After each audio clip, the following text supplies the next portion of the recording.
Before we begin tonight's quiet journey into forgotten history, if my voice brings you even a little peace, you're welcome to subscribe. It helps me keep making these slow, gentle stories for you. Close your eyes and take a deep breath. Imagine a world without the hum of electricity, without the glow of city lights, and without the maps that define our borders today. We are going back to a time when the night sky was the only cinema humanity knew, and the rustle of the wind was the only song. Tonight, we drift through the mists of time to uncover the slow, magnificent, and real story of how we came to be. This is not a story of dates and battles, but the silent, enduring journey of the human spirit. Close your eyes. Let the heaviness of the present day slide off your shoulders. Let the hum of electricity, the glow of screens, and the rigid straight lines of our modern cities dissolve into a soft gray mist. We are going to travel back, not just hundreds of years, but hundreds of thousands of years. We are drifting backward through the corridors of time, watching the buildings sink into the earth, watching the forests reclaim the roads, watching the continents shift ever so slightly, until we arrive at the beginning. The silence here is different. It is not the silence of an empty room, but the vast breathing silence of a world that belongs entirely to nature. You are standing in the cradle of humankind. We are in East Africa, in the Great Rift Valley, roughly 200,000 years ago. The air is warm, dry, and smells of sun-baked earth and crushed sage. Above you, the sky is not just blue. It is a piercing, infinite azure that stretches from one horizon to the other without the interruption of a single airplane trail or satellite. It is a dome of pure light. Here the story of us begins. But it does not begin with a shout, or a war, or a crown. It begins with a footprint. Imagine looking down at the ground. The soil is red, rich with iron, dusty and soft.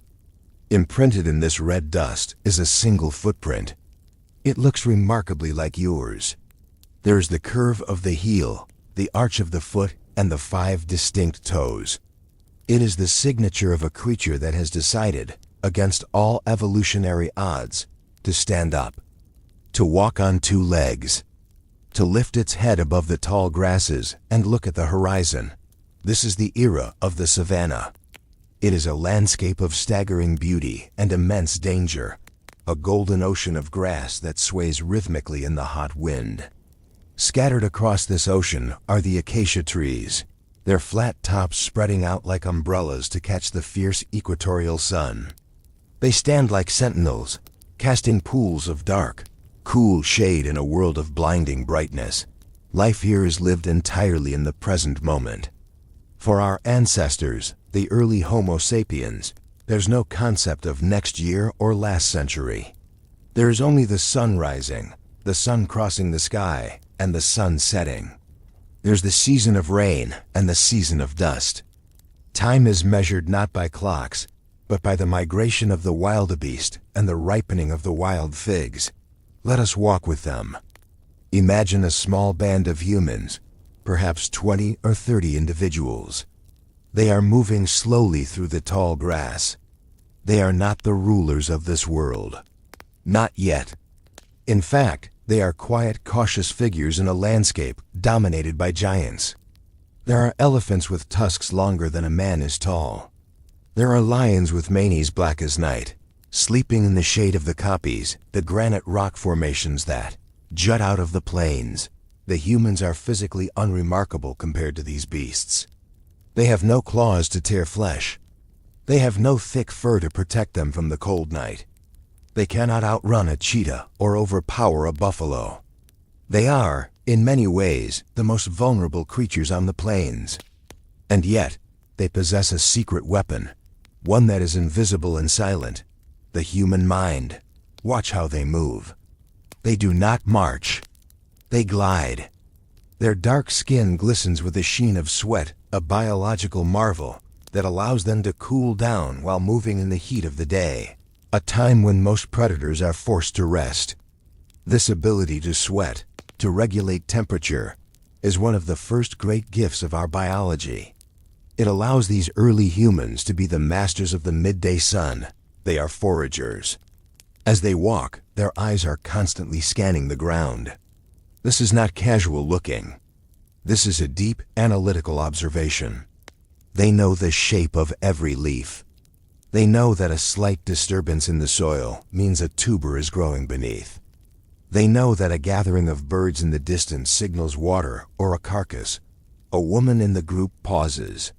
She is carrying an infant in a sling made of woven vines and animal hide, the baby's heartbeat pressed against her own.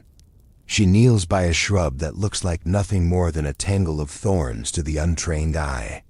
But she sees something else. She uses a digging stick, a simple tool, perhaps the horn of an antelope or a piece of hardened wood, and begins to dig. The sound is rhythmic. Scrape, scrape, lift. Scrape, scrape, lift. After a few minutes, she pulls a thick, starchy root from the earth. She wipes it clean. This knowledge, knowing which plant feeds and which plant kills, is the most valuable library in the world. It is a library written not in books, but in the collective memory of the tribe, passed down from mother to daughter, from elder to child. In soft whispers under the stars, the diet of these early humans is incredibly diverse. We often imagine them only as hunters, but in reality, they are the ultimate opportunists. They eat berries that burst with tart juice, nuts that require stones to crack, honey stolen from angry bees, lizards caught on sun-warmed rocks, and eggs snatched from the nests of ostriches. But there is a mystery happening here, something deeper than just finding food. It is the mystery of the brain. At this point in history, the human brain is consuming a massive amount of the body's energy, roughly 20%, despite being only 2% of the body's weight. Why? Because the savanna is a puzzle. To survive here, you cannot just be strong. You must be smart. You must remember where the water hole was 3 years ago during the drought. You must predict what the leopard will do before the leopard does it. You must understand the complex web of relationships within your own tribe. Who is angry? Who is trustworthy? Who is a good mate? This social intelligence, this ability to read minds and read nature, is what is pushing the brain to grow. Let us shift our gaze to the men of the tribe. They have separated from the group, moving silently in a phalanx formation. They are carrying spears, long, straight branches that have been stripped of bark, the tips hardened in fire or perhaps tipped with a sharp flake of obsidian. They are engaged in one of the most unique behaviors in the animal kingdom, the persistence hunt. Most predators rely on bursts of speed. A cheetah runs at 60 miles per hour, but only for a few seconds. A lion springs from an ambush. But humans? Humans walk. And then they run. And they keep running. Imagine the target is a large kudu antelope. The men startle it. The kudu sprints away, vanishing into the horizon. The men do not sprint. They jog. They track the hoof prints in the dust. They track the bent blades of grass. They find the animal again.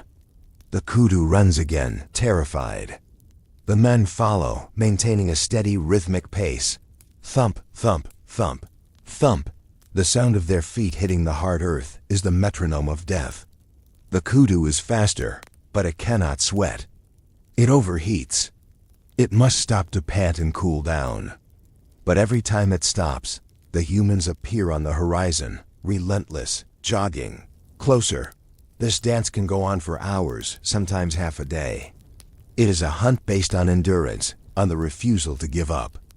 Eventually, the magnificent animal simply collapses, exhausted by the heat, unable to run another step. When the hunters approach the fallen animal, there is no malice. There's a profound sense of connection. They recognize that the life of the animal flows into them, allowing them to see another sunrise. In these early days, the barrier between human and animal is very thin. Humans see themselves as part of the tapestry, not the weavers of it. They likely spoke to the animal, whispering gratitude or apologies. a proto-prayer that would eventually evolve into the complex religions of the future. As the afternoon wears on, the heat begins to soften. The harsh white light of midday turns into the golden hour. The shadows stretch long and purple across the grass.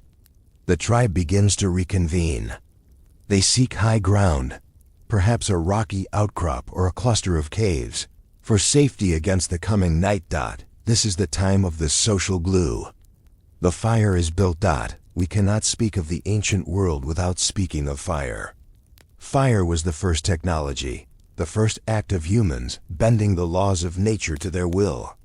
Before fire, the night was a time of terror, a time to hide in trees and shiver in the cold. With fire, the night became a time of warmth, safety, and community. Picture the scene. The sun dips below the horizon, painting the sky in violent shades of orange, violet, and bruised red. Then, rapidly, the darkness falls like a heavy curtain. The temperature drops. The sounds of the savanna change. The chirping of birds is replaced by the sawing cough of the leopard and the whooping call of the hyena. But within the circle of the firelight, there is a sanctuary. The flickering amber light illuminates the faces of our ancestors. They sit close together, shoulders touching. The smell of roasting meat mixes with the wood smoke. This is where culture is born. In the circle of the fire, language, at this stage, is likely a mix of complex gestures, sounds, and an emerging vocabulary. They do not discuss philosophy, but they share information. One mimics the aggressive charge of a rhino, and the others laugh, the sound bubbling up into the night air. Laughter is an ancient sound, a signal of safety, a way to bond the group together. They groom each other. Fingers combing through hair, removing dirt and insects. This physical touch releases oxytocin, the hormone of bonding. It creates a feeling of trust and calm. In a world full of teeth and claws, the trust of your tribe is the only shield you have. As the fire burns down to glowing embers, the elders might tell stories. Not with books, but with movements and sounds. They tell the story of the great rain, or the day the sun went dark, an eclipse. These stories are the first threads of history, the beginning of the collective human memory that you are listening to right now. Look up at the sky above them.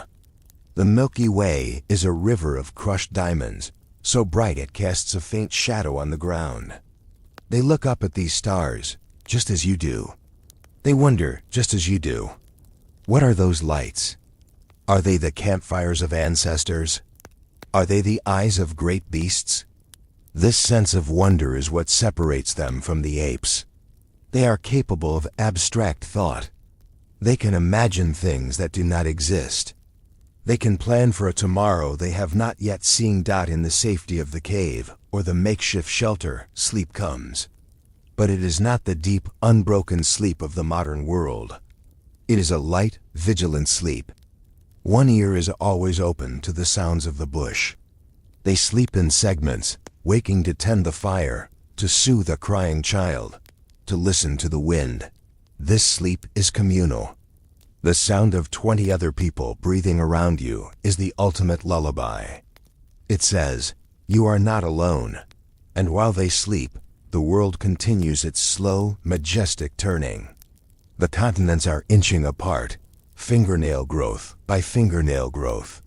The climate is oscillating. In the north, far away from this warm savanna, ice sheets are beginning to groan and expand, signaling the coming of a glacial age that will test this young species to its breaking point. But for now, in the cradle, life is balanced. It is hard, yes. The average lifespan is short. Injury and infection are constant threats. But it is also a life of immense clarity. There is no confusion about the purpose of existence. The purpose is to live, to breathe, to protect the young, to honor the tribe. There's a purity in this ancient existence that we have lost. We have traded the open savanna for concrete boxes, and the community of the fire for the isolation of the screen. But deep down, in the wiring of our brains, we are still them. We are still the people of the tall grass. When you feel anxious in a crowd, that is your savanna instinct checking for danger. When you feel peace staring into a fireplace, that is the genetic memory of the safety of the cave. When you feel a sudden joy at the sight of a lush green landscape and fresh water, that is your inner forager recognizing a place of abundance. We are not separate from history. We are the continuation of it. The blood that flowed in the veins of that woman digging for roots, and that man running down the kudu, flows in yours tonight. The night deepens. The embers of the fire turn to gray ash. The savanna breathes a slow, rhythmic inhalation of wind through the acacia thorns. The stars wheel overhead in their fixed cosmic tracks. The first footprints have been made. The journey has begun. A journey that will lead out of Africa, across the frozen bridges of the north, into the jungles of the east, and eventually, to the very spot where you are resting now. But that is a story for the future. For now, let us stay here, in the warm cradle of the beginning. Safe, connected, part of the earth. Drift along the currents of this ancient wind. Feel the warmth of the African sun fading from your skin, replaced by the cool, gentle blanket of the prehistoric night. The rhythm of the drums is silent now. The hunt is over. The work is done. There's only the sleep of the ancestors. A sleep as old as the hills, as deep as the rift valleys, as enduring as the stone. Rest now in the echoes of the cradle. Leave the golden heat of the savanna behind. Let the image of the swaying yellow grass and the shimmering heat haze fade from your mind. We are traveling forward in time, yet the world is growing older, quieter, and vastly colder. The camera of history pans north, away from the equator, and the color palette shifts. The vibrant ochres and greens dissolve into shades of white, steel blue, gray, and deep crystalline violet. We have arrived in the Pleistocene, in the grip of the last glacial maximum. To understand this world, you must first understand the silence. Snow is a dampener of sound. It absorbs the noise of the world. In our modern cities, snow quiets the traffic. But here, where there is no traffic, the silence is absolute. It is a physical weight, a thick blanket that covers the earth. If you were to stand on a ridge in what is now modern-day France or Germany 20,000 years ago, you would hear only two things: the hollow whistling of the wind passing over miles of ice, and the rhythmic crunch of your own boots breaking the crust of the snow. The geography of the planet has changed.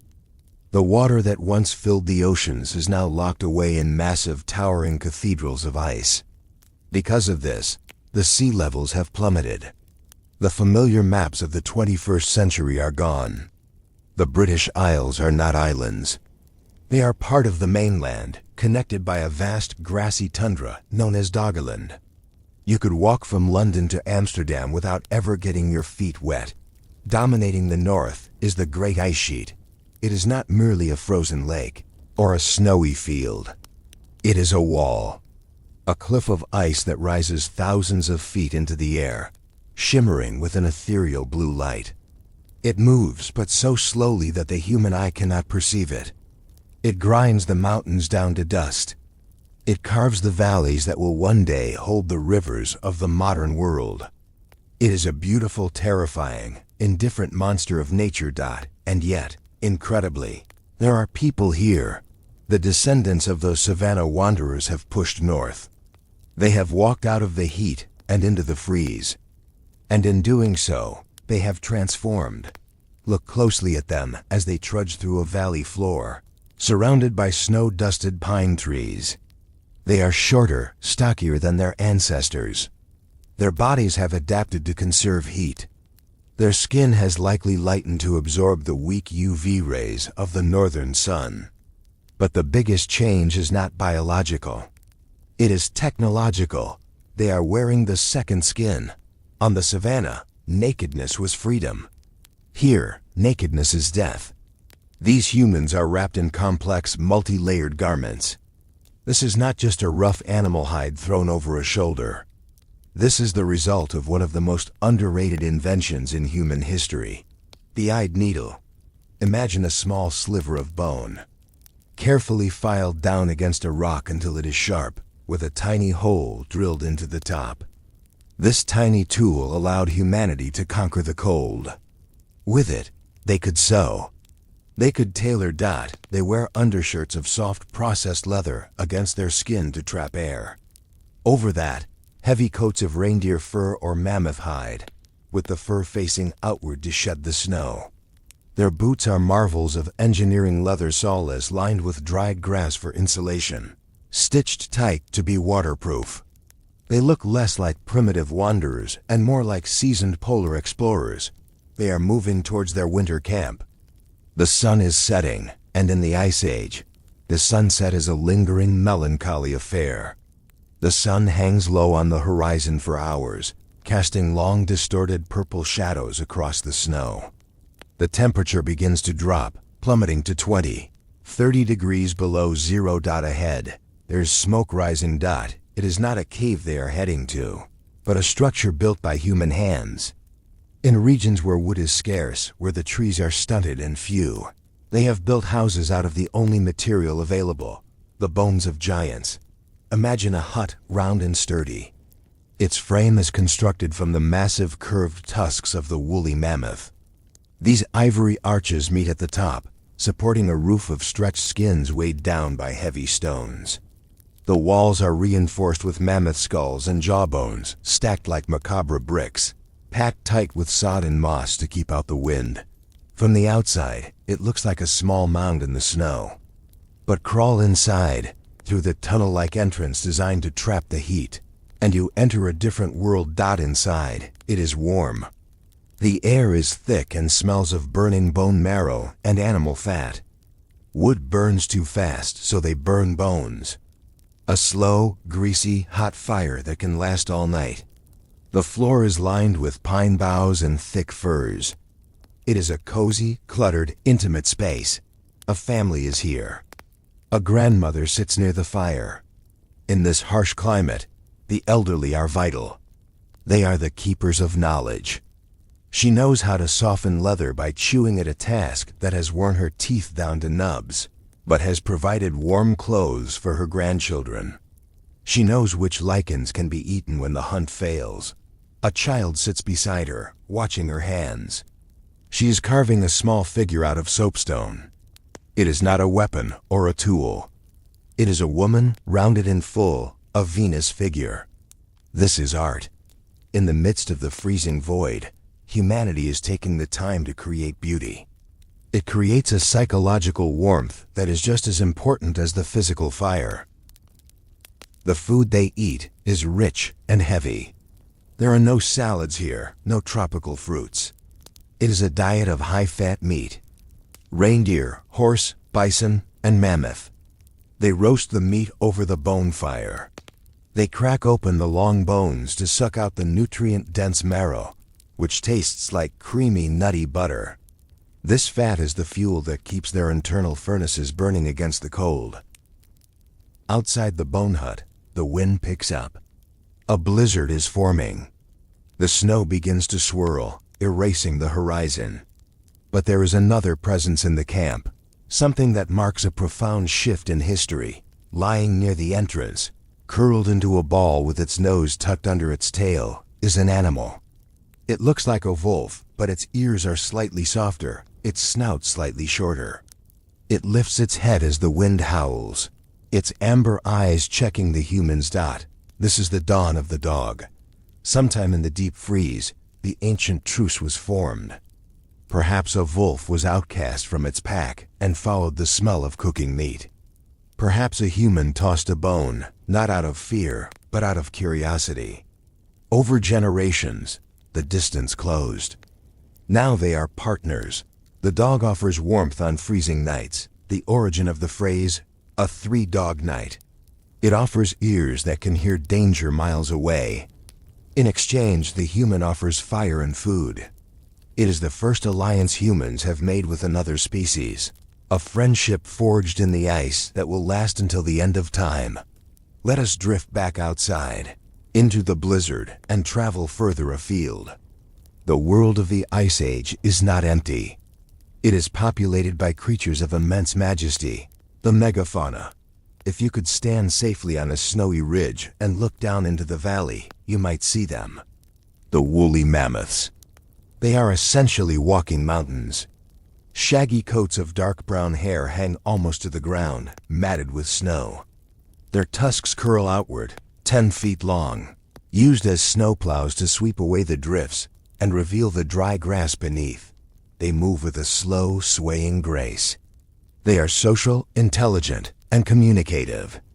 They rumble to each other in low frequencies that travel for miles through the ground, felt by the solace of human feet before they are heard. To the humans, the mammoth is everything. It is a god, a monster, a grocery store, and a hardware store all in one. Killing one is a monumental task that requires the cooperation of the entire tribe and involves deep spiritual rituals. They do not kill them lightly. There are other giants too. The woolly rhinoceros, solitary and grumpy, plowing through the drifts. The Irish elk, with antlers so wide spanning 12 feet that they look like trees walking through the mist. And the predators. The cave lion, bigger than any modern lion, silent and white camouflaged.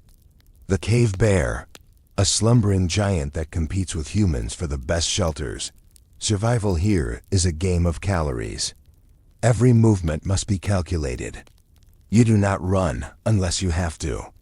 You do not waste energy. Life is slow. It is a lot of waiting. Waiting for the storm to pass. Waiting for the herds to migrate. Waiting for the winter to end. This patience is what reshapes the human mind. On the savanna, the feedback loop was quick. Here, you must plan months in advance. You must smoke the meat in the autumn to survive the February famine. You must sew the clothes in the summer to survive the January freeze. This forward-thinking capability is sharpening our intellect, turning us into planners, strategists, and philosophers of time. Imagine the night sky during the Ice Age. The air is thinner, drier, and free of any pollution. The stars are not just pinpricks. They are blazing torches. The Milky Way looks like a torn scar of light across the universe. And then, the aurora borealis begins, because the magnetic poles are shifting. The northern lights are visible much further south than they are today. Great ribbons of neon green, bruised purple, and blood red dance across the entire sky. They shimmer and fold like celestial curtains. To the people below, watching from the safety of their furs, these are not magnetic storms. They are spirits. They are the souls of the unborn, or the fires of the ancestors, or the great animals dancing in the afterlife. The silence of the snow makes the lights seem louder, as if they are humming. This environment fosters a deep spirituality.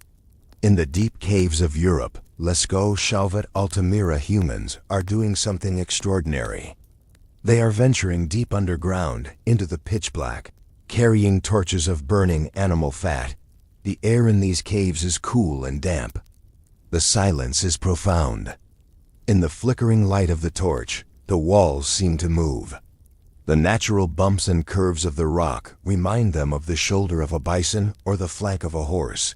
They mix pigments: red ochre, black charcoal, yellow clay with saliva and fat.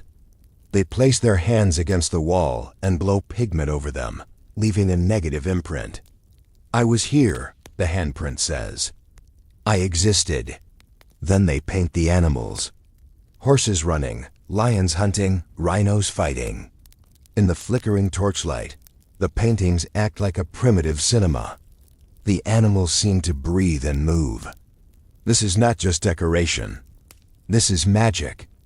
Perhaps they believe that by painting the hunt, they ensure the hunt's success.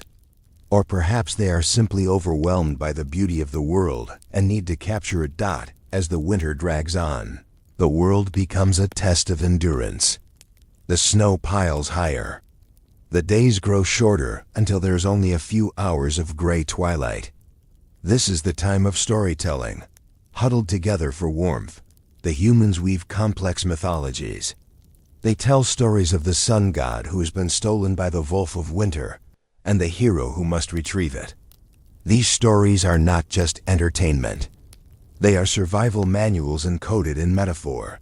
They teach the children which direction the herds move, how to find the North Star, and why kindness to the tribe is more important than personal glory.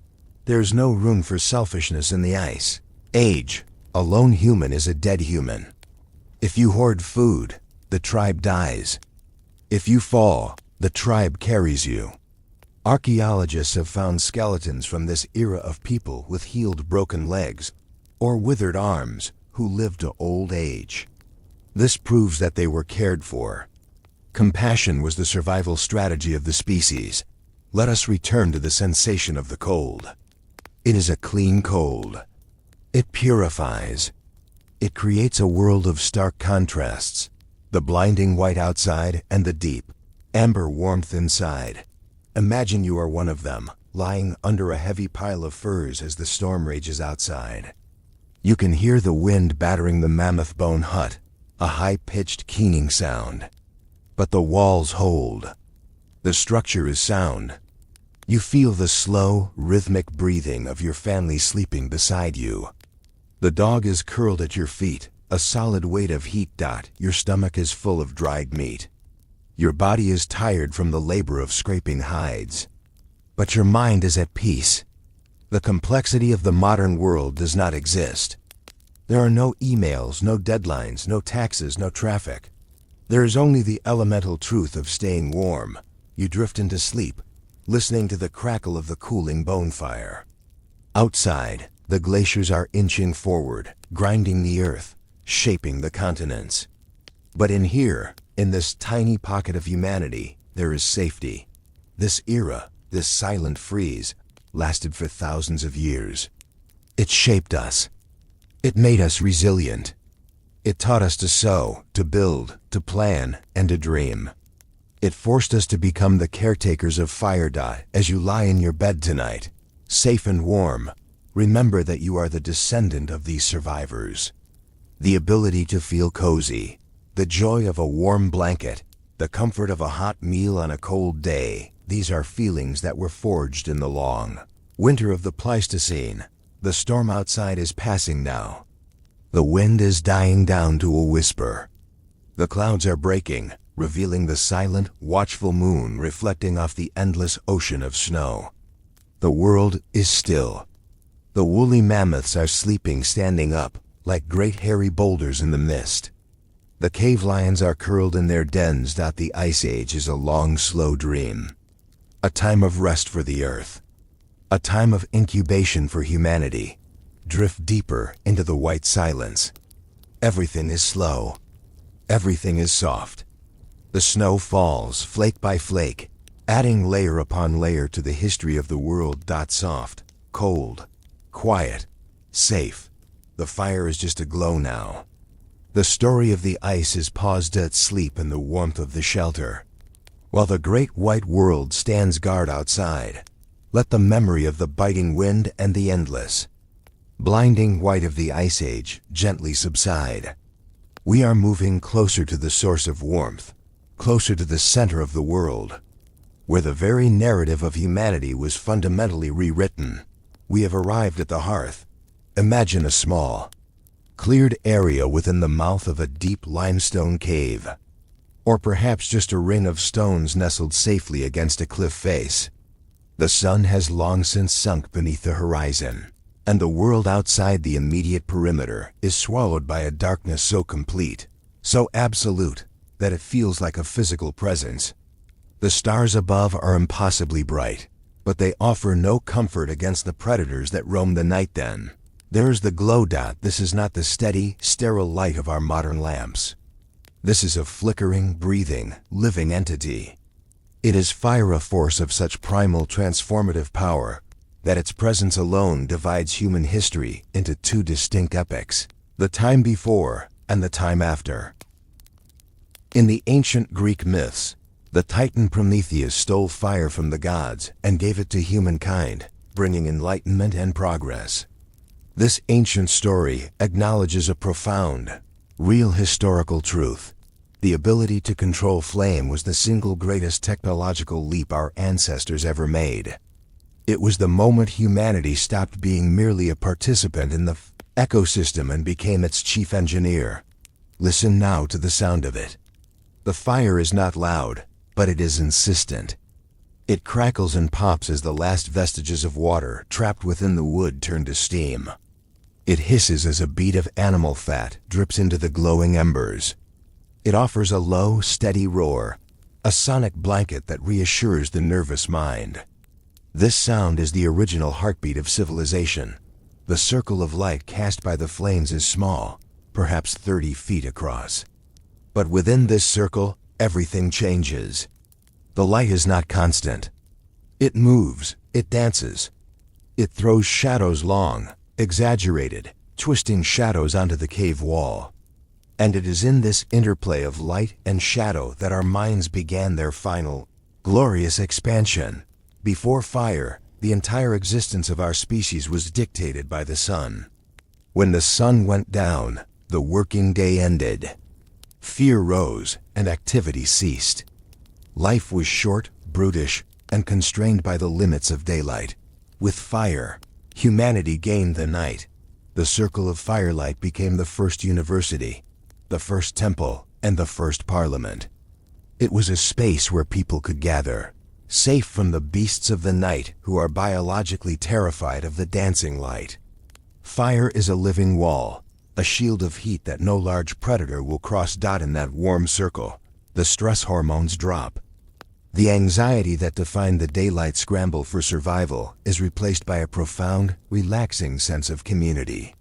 This psychological shift, the ability to sit still, to be relaxed in the dark, is what allowed language to mature. Imagine the faces illuminated by the amber glow. An elder, perhaps a grandmother, begins to speak. She is no longer just pointing at a plant or grunting directions for the hunt. She is telling a story. She is using complex syntax to describe what happened yesterday, or what the tribe must do next week. She is weaving together memory and prophecy.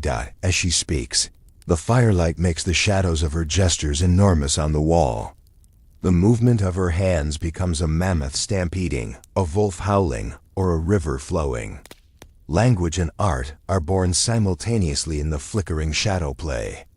The human capacity for abstract thought, for constructing complex narratives, the very thing that makes this historical podcast possible, began here, in the warm, secure darkness.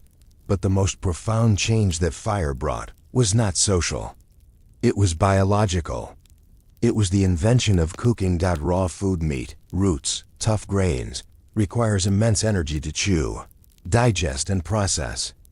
Our ancestors spent hours every day simply grinding tough fiber with massive jaws and large teeth.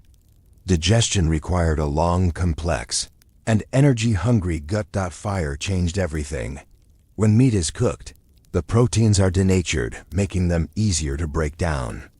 When tough roots are cooked, the complex starches turn into simpler, usable sugars. Cooking is pre-digestion. It is the ultimate energy hack. Suddenly, our ancestors gained an immense caloric surplus. The energy that was once spent chewing for 6 hours a day and fueling a large, cumbersome gut was now redirected. Where did that spare energy go? It went straight to the brain. The human brain is a notoriously demanding organ, consuming 20% of the body's energy even at rest. The caloric density and bioavailability of cooked food provided the necessary energy budget to support a massive increase in brain size, a process called encephalization. The small, quick-witted brains of Homo erectus gave way to the larger, more contemplative brains of Homo sapiens. The fire, therefore, was not just a tool for warmth. It was the ultimate evolutionary catalyst. It turned us from a species constantly battling for calories into a species with the leisure and the energy to think, to wonder, and to invent. We literally cooked ourselves into intelligence. Listen to the sound of the fat sizzling now.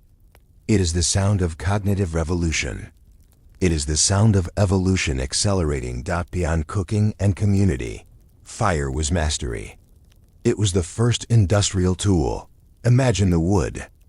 A piece of pine is carved into a spear. The tip is functional, but soft. Now the spear tip is held carefully in the licking flames of the fire. The heat drives out the moisture and carbonizes the wood fibers, making the tip incredibly hard, almost like stone.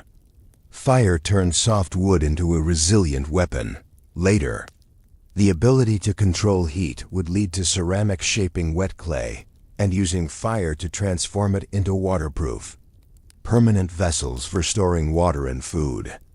Much later, the discovery that certain types of rock copper, tin could be melted and combined to form bronze would launch the Bronze Age. All of these advanced technologies began right here, with the simple realization that controlled heat changes matter. The person who maintained the fire was the most important member of the tribe. They were the firekeeper. The fire must not be allowed to die. Starting a new fire was difficult, time-consuming, and potentially dangerous. The technology for reliable ignition, like friction drilling, was known, but it was tedious. It was far easier to keep a small ember alive, often carried in a hollow gourd packed with moss. Even when the tribe moved camp, the firekeeper had the highest status. Their duty was to monitor the coals through the long night, gently blowing life into the dying embers, adding fuel piece by piece. They were the bridge between the day and the night, the warmth and the freeze, the living and the potential dead. This role fostered attentiveness, patience, and a deep, almost religious focus on the elemental dot in the glow of the embers. You can see the profound spiritual impact of the flame. Fire is a paradox.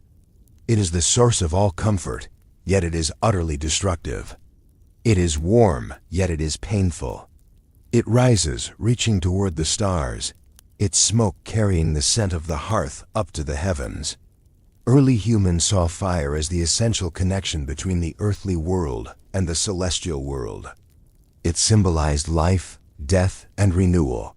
When a tribe member died, they might be buried with fire or their body cremated, ensuring that their spirit was carried up on the smoke, guaranteeing their safe passage into the realm of the ancestors. The fire was not just a tool. It was a god, a teacher, a powerful ancestor itself. And then there are the shadows. The fire defines the known world. Everything outside the circle of light is the unknown, the wilderness, the darkness, the unconscious mind. As the flame dances, the shadows move and distort. A heap of gathered hides becomes a massive, crouching beast. The natural unevenness of the cave wall becomes a face staring back. This is the birthplace of imagination. When the eye cannot quite resolve the image, the mind steps in to fill the gap.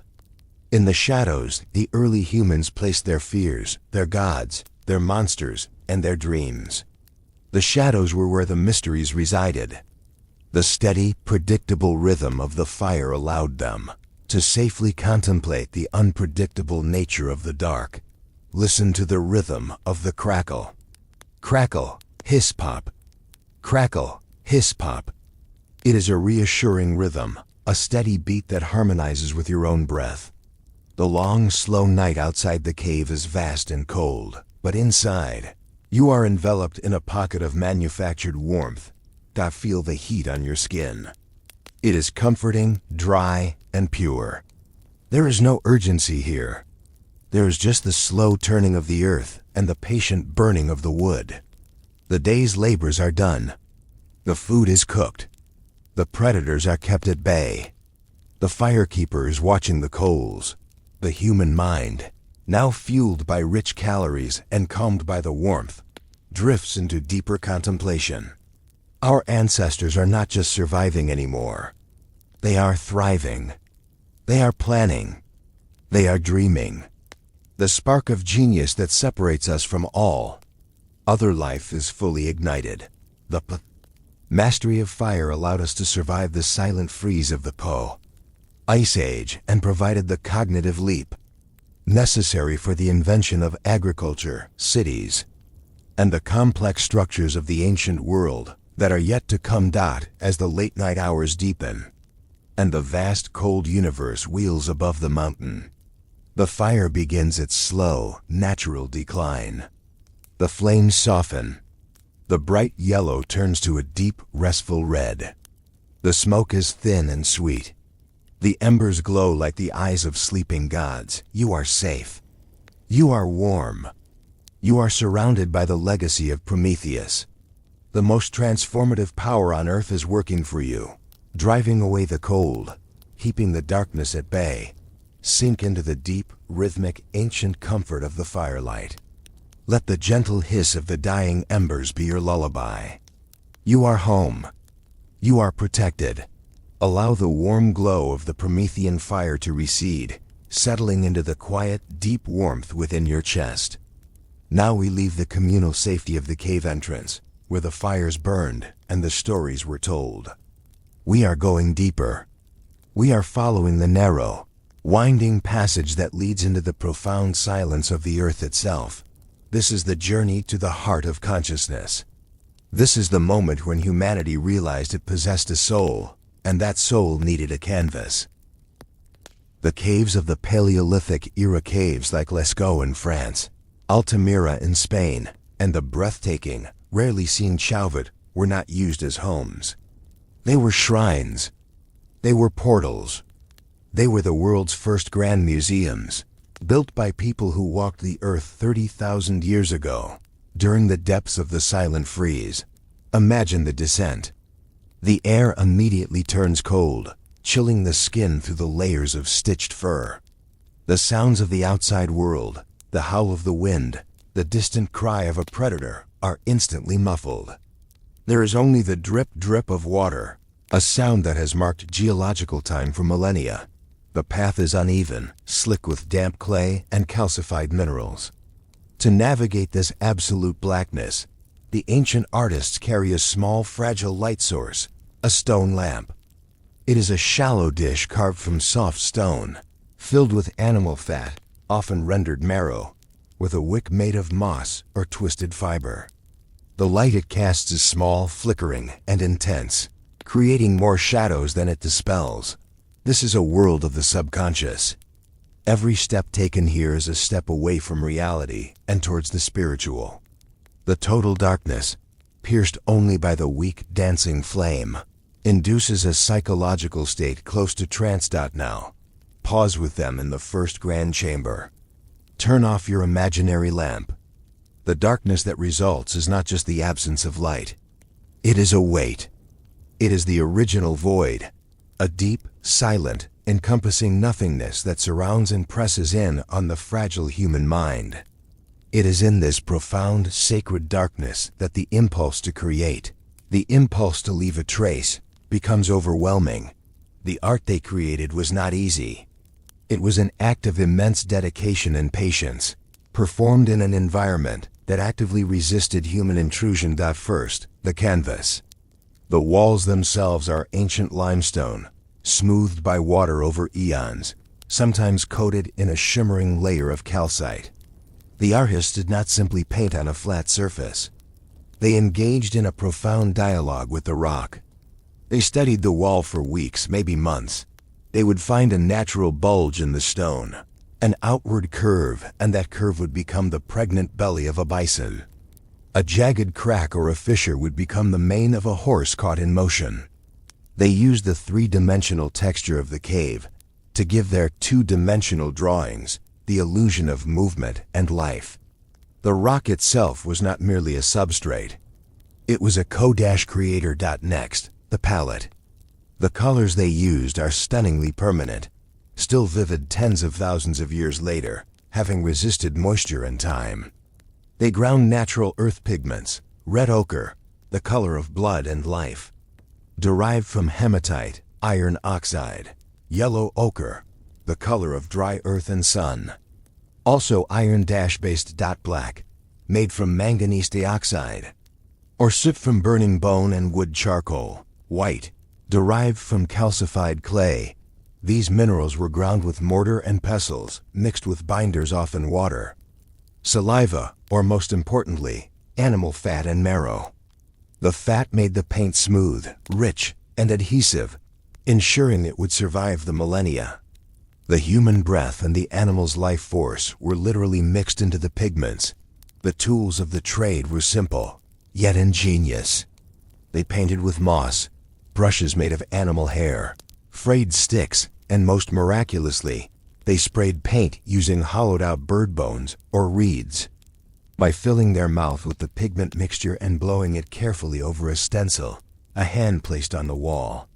For example, they could create stunning, subtle effects. The most common image we find is the handprint, often found near the most difficult-to-reach art panels. It is a signature, a proof of presence. I was here. I touched this sacred space. I witnessed this moment. Some researchers suggest that the negative handprints, often missing fingers, might not indicate injury, but a ritualistic gesture, a visual prayer. Now, look at the art. It is almost exclusively animals. Bison, wild horses, aurochs, a giant, extinct ancestor of modern cattle, deer, mammoths, and the terrifying cave lion. They are drawn with an astonishing anatomical accuracy and a dynamic sense of motion that rivals any modern artist. But why animals? They are not drawing the landscape.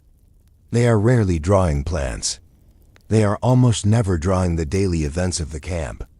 They are drawing the most powerful, the most terrifying, and the most necessary things in their lives. This suggests the art was not documentary. It was ritualistic. The prevailing theory is that the cave was a spiritual threshold. The shamans, the spiritual leaders, would descend into the earth to communicate with the world of the spirits.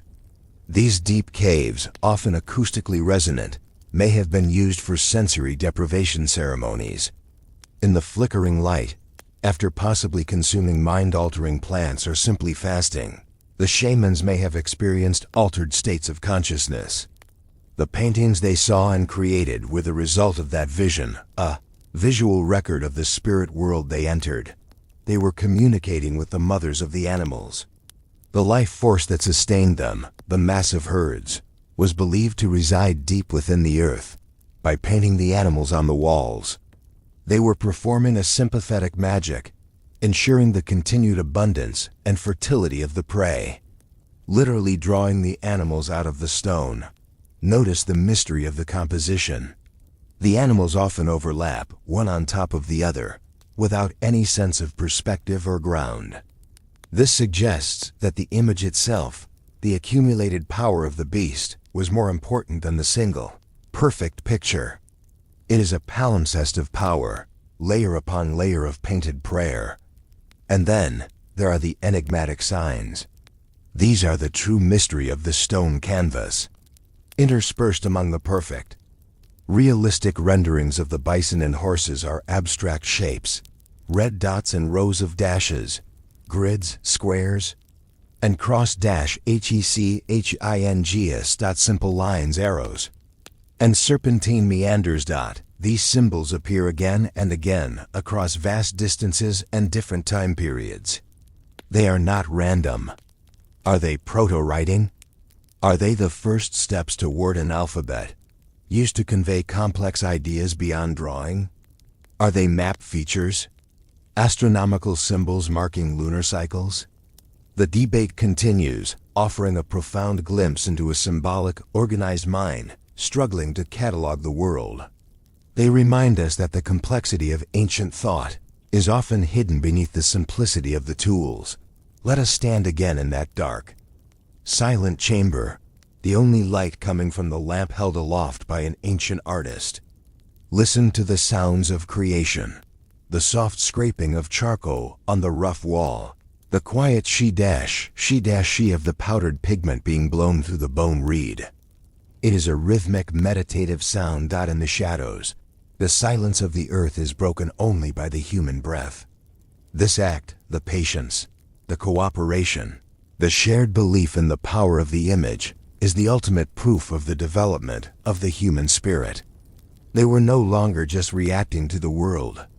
They were interpreting it, controlling it through magic and art, and contemplating their place within it.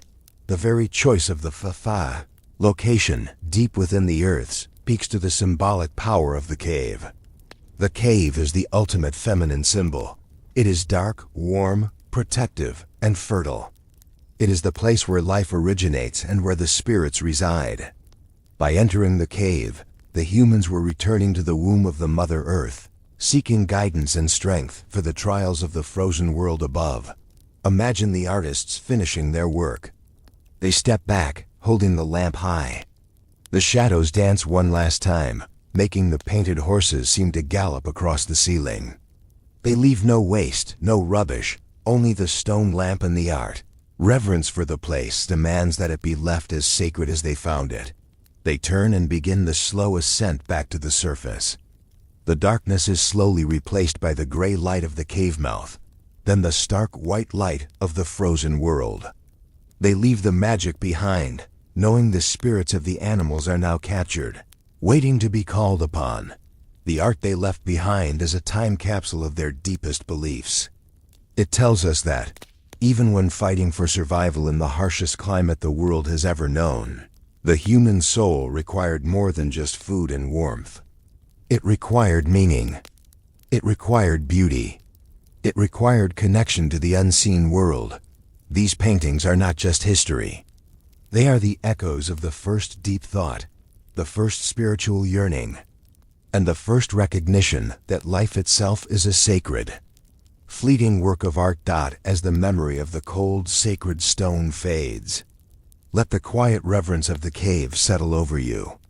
Feel the vastness of the geological time the stone represents, and the brief, brilliant flicker of the human consciousness that touched it. You are safe now. Return from the deep earth. We have journeyed together through the cold light of the Ice Age, watched the patient mastery of fire, and celebrated the dawn of art etched deep within the stone caves. Now, as the vastness of that ancient world settles around us, we must confront a profound historical truth. For most of human existence, we Homo sapiens were not alone. This chapter guides us to the borders of our own family tree, to the quiet, powerful stories of our closest lost relatives, the Neanderthals and the Denisovans. Imagine the world of the Upper Paleolithic, a massive, cold landscape stretching across Europe and Asia, where game was sparse and survival was a daily calculation. But in this world, there were three distinct types of intelligent humans, coexisting, competing, and at times sharing. This is not a story of conquest, but of silent, complex coexistence and gradual, enigmatic disappearance. Let us first settle our gaze upon the Neanderthals. For nearly 400,000 years, the Neanderthals were the masters of Europe and Western Asia. They were the ultimate survivalists, perfectly adapted to the bitter, oscillating cold of the glacial periods. They were, in the truest sense, the rightful owners of that ancient European earth. Try to visualize their physical form. They were not the hunched, brutish figures often wrongly depicted. They were powerfully built, shorter and stockier than modern humans, an ideal structure for retaining body heat in a cold environment. Their bones were thicker, their muscles were massive. They possessed large, prominent brow ridges and broad, robust faces, giving them an air of profound strength and silent contemplation. The Neanderthal body was, in essence, a high-calorie engine, maintaining that muscle mass and warming those large nasal cavities, which efficiently warmed the frigid air before it reached their lungs, required an immense, relentless intake of food. Their lives were an ongoing, energetic pursuit of calories that enter their world, a deep, limestone cave in what is now France or Germany. The cave mouth faces south, capturing the limited winter sun. The air inside is cold, damp, and smells of old wood smoke and animal hide. The floor is organized, not randomly scattered, but clearly delineated. There is a specific hearth, expertly built and tended, its coals glowing with constant warmth. Near the entrance, perhaps, lies the workshop, where stone tools are expertly crafted. The Neanderthals were not primitive in their technology. They were meticulous craftsmen of the Mousterian industry. They didn't just smash stones. They used a sophisticated method called the Levallois technique, a quiet, systematic process where they prepared a coarse stone to precisely predetermine the shape of the flake that would be struck off. This technique required abstract planning, patience, and a deep understanding of geometry and material science. Listen to the sound of their work, the steady clack, clack, clack of stone against stone. The rhythmic shaping of a scraper or a deadly hafted spear point. Their technology was stable, perfected over hundreds of thousands of years. A testament to their enduring intelligence. But the real mystery of the Neanderthal mind lies not in their tools for living, but in their rituals for dying. They were the first hominin species known to consistently, purposefully bury their dead. This act is not born of practicality. It is born of emotion, memory, and spiritual contemplation. Imagine the labor, digging a grave in the hard, frozen earth with simple tools. This was time and energy spent away from the urgent task of hunting. Yet they did it. They placed the deceased in the grave, sometimes in a fetal position, as if sleeping. In some sites, archaeologists have discovered clusters of flower pollen, suggesting that perhaps fresh blooms were placed on the grave, a gesture of sorrow, a final token of respect, or a hopeful belief in renewal. They cared for the vulnerable. Skeletons have been found showing evidence of long-term survival with crippling injuries or severe arthritis, disabilities that would have made hunting impossible. This proves that the Neanderthal community possessed empathy and the organization required to feed and protect those who could not contribute to the daily struggle. They used symbolism. They utilized red ochre, the same iron oxide pigment our Homo sapiens ancestors used for cave art, not just for decorative purposes, but possibly in funerary rites or to paint their own bodies and clothing. They created ornaments, etching abstract designs onto bone and wearing perforated animal teeth as necklaces. The Neanderthal mind was capable of art, of symbolism, and of abstract thought. The very things we once believed separated us from them. They were, in every sense, our equals in the quiet struggle of survival, bound by a shared capacity for grief and beauty. Now, we must leave the well-documented caves of the West and turn our attention eastward, into the deep, silent interior of Asia. Our destination is the Altai Mountains of Siberia, a region defined by intense cold and geologic isolation. Here lies the mystery of the Denisovans. Our knowledge of the Denisovans is simultaneously vast and heartbreakingly sparse. Unlike the Neanderthals, whose robust bones litter the landscape of Europe, the Denisovan existence is built upon the whisper of genetics and the discovery of a few fragments, a finger bone, a few teeth, and recently, a jawbone found in Tibet. The very name Denisovan comes from the Denisova cave in the Altai, where the fragments were first found. The finger bone itself looked unremarkable, perhaps belonging to a Neanderthal. But when scientists extracted and sequenced the ancient DNA, the world stood still. The DNA was neither Neanderthal nor Homo sapiens. It was a completely new, third lineage of ancient humans, a ghost population, known only through its molecular signature. Imagine the psychological impact of this discovery. For millennia, we thought history was a simple line. Now it is revealed to be a vast branching delta, and we have only found the trace evidence of a major, powerful river. What did the Denisovans look like? We don't know for certain. The fragments suggest a robustness, perhaps larger teeth than our own, hinting at a powerful build possibly surpassing even the Neanderthals. Their territory was immense, stretching from Siberia to Southeast Asia, a quiet, powerful presence across the largest continent, the true wonder of the Denisovans. lies in their genetic legacy. The Denisovan DNA, extracted from that silent finger bone, lives on today, especially in the populations of Southeast Asia, Australia, and Melanesia, such as the indigenous peoples of Papua New Guinea. This proves that the ancient Homo sapiens migrating through Asia encountered the Denisovans and interbred with them. This exchange was not simply a historical curiosity. It was a matter of survival. Consider the people living on the high Tibetan plateau. They survive at altitudes where oxygen levels are severely reduced.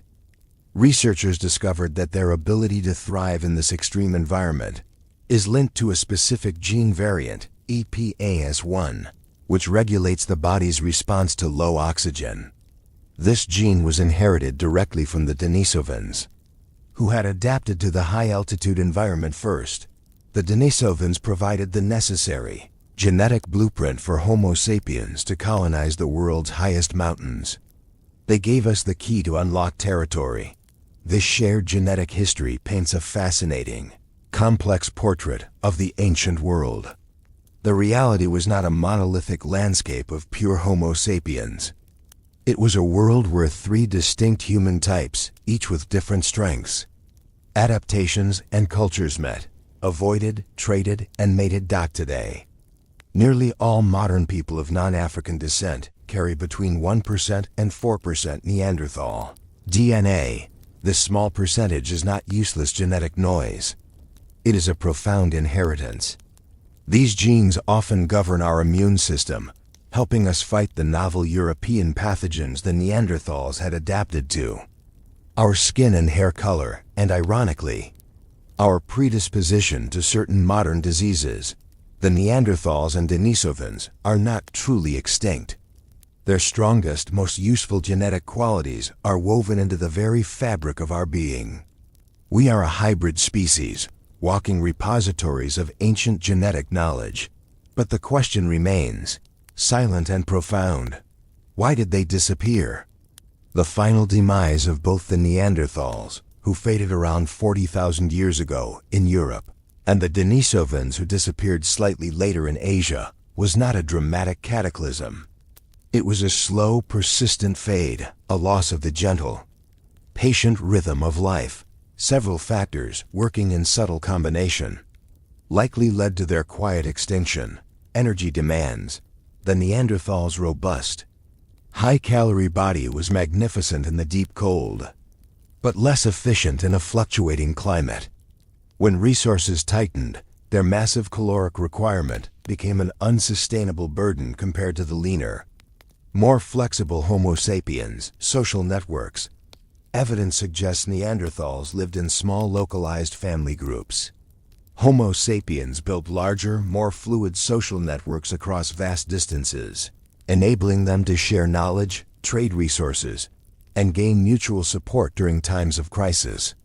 When one small Neanderthal group died out, the genetic line was lost forever.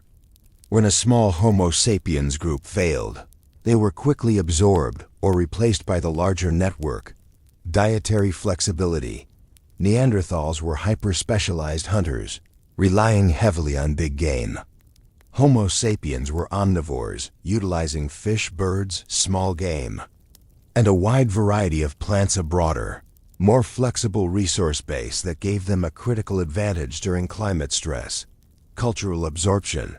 The most comforting, yet poignant, theory suggests that their extinction was not violent, but genetic. As Homo sapiens moved into new territories, the two groups interbred. Over thousands of years, the larger, faster-growing Homo sapiens population simply absorbed the smaller, slower-growing Neanderthal and Denisovan populations. They did not disappear. They were integrated, leaving their legacy in our very blood, their identity gently dissolving into the larger human stream. Imagine the final days of a pure lineage. Perhaps the last true Neanderthal was a child, a girl with her mother's strong brow and her father's Homo sapiens likeness. She was simply a girl, oblivious to the fact that her birth represented the end of an era. She grew up in a mixed community, her unique features slowly fading as her children inherited more of the dominant lineage. The disappearance was a quiet fading into the background, a soft, slow descent into the realm of genetic memory. The landscape became silent, relieved of their unique sounds and their specific, slow-paced culture. As you settle now into the deep quiet of your rest, take a moment to reflect on this profound, ancient story. It reminds us that humanity's journey was not a solo path, but a shared, intricate dance between different beings of equal dignity and intelligence. We carry their strength, their adaptation, and their resilience. The silent memory of the Neanderthal hearth and the genetic gift of the Denisovan lungs reside within your body tonight. Rest now, in the knowledge that you are a complex, ancient hybrid, a quiet, walking testament to the immense, shared history of the lost cousins who walked the cold earth before us. The mystery of their lives is not a tragedy of loss, but a quiet, powerful story of enduring connection. Take a breath, allowing the memory of the silent, snow-covered caves and the watchful eyes of our Neanderthal cousins to soften. We have survived the cold. We have mastered the flame. And now we are ready to move. This chapter is about movement itself, the deep, rhythmic, genetic impulse within us that compels us to leave the known and seek the horizon. This is the story of the Great Migration, a journey that was not a sudden sprint, but a slow, patient, multi-generational drift across the very face of the planet. Imagine the feet. The same resilient feet that took the first steps on the African savanna, now covered in tailored leather boots, pressing forward. This journey spanned tens of thousands of years, covering distances that are impossible to comprehend in a single lifetime. It was a movement so gradual that no single person ever realized they were part of a global, epic dispersal. To them, they were simply walking to the next river valley, seeking a little more space, a few more animals, or a slightly milder climate. The Great Migration was made possible by the very cold we discussed in the last chapter. The silent freeze of the Ice Age locked up vast quantities of the planet's water into towering glaciers. This colossal theft of water caused the global sea level to drop by as much as 400 feet, and when the ocean floor emerged, the planet unveiled its secret architecture, the bridges of Earth. These exposed landmasses connected continents that had been separated for millions of years, opening up vast, unexplored territories to the restless Homo sapiens. The initial dispersal out of Africa began subtly, not with an army, but with a trickle of people following the resources. They moved along the coastlines. Imagine the scene along the ancient coastal highway. The heat is dry, but the air is thick with the scent of salt and iodine. The path is not across the scorching desert interior, but along the shoreline, where the resources are predictable and abundant. The ocean is a colossal, reliable larder. The people follow the low tide line, gathering shellfish, clams, oysters, mussels, a steady, protein-rich source of food. Every meal is a shell midden, a pile of discarded shells that acts as a quiet waypoint for archaeologists. Tens of thousands of years later, this coastal expansion was swift, a quiet wave of humanity flowing eastward, following the sun and the sea. They moved through the Middle East, past the fertile river valleys, and into the vastness of Asia. Now, we follow a group moving into the southeast. The land is lush, damp, and thick with vegetation. The air is heavy with the scent of monsoon and decomposing leaves. The landscape here is complex, composed of vast, sprawling islands because of the low sea levels. The islands of modern-day Indonesia, Sumatra, Borneo, Java were fused into one massive, contiguous landmass known as Sundaland. Our ancestors walked across this ancient supercontinent with barely a pause. The journey was continuous. But then, the walking stopped. Ahead of them lay a gap of open water. Between Sundaland and the continent of Australia, which was then fused with New Guinea into the supercontinent Sahul. There was always a trench of deep ocean. The Ice Age had shrunk the gap, but it was still a gap, requiring a water crossing of perhaps 40 or 50 miles. This moment marks a critical, staggering leap in human ingenuity. It required planning, complex construction, and a deep-seated trust in technology. To cross that gap, our ancestors had to build the first reliable seaworthy craft. These were not Viking ships or Phoenician galleys. They were simple, perhaps raft-like canoes made of bamboo or lashed logs. But they were engineered to carry groups of people, fire, a critical necessity, and supplies across open, unpredictable water. It was the first truly monumental act of faith in engineering. Imagine the launch, the fear, the commitment. No one could see the other side. They were sailing blind, guided only by the distant shape of clouds or the flight path of migrating birds. It was the ultimate frontier. They landed on Sahul perhaps 65,000 years ago, becoming the ancestors of the Aboriginal peoples of Australia. They were the first, the ultimate pioneers, stepping onto a continent that was biologically isolated and utterly foreign. This journey was not just a migration. It was the birth of maritime civilization, a quiet victory over the elements. Let us track another lineage, one that turns north, following the retreating ice. They move across the plains of what will become modern Russia, chasing the great herds of reindeer and the woolly mammoths. As the centuries pass, they enter a land of infinite treeless tundra, the vast, empty plains of eastern Siberia. The cold is relentless, but their technology, their tailored fur clothes and bone huts is up to the task. They are moving toward the final greatest land bridge of all. We arrive at Beringia. Beringia was the colossal land bridge that once connected Siberia to Alaska. Today, this stretch is the Bering Strait, a vast expanse of frigid water.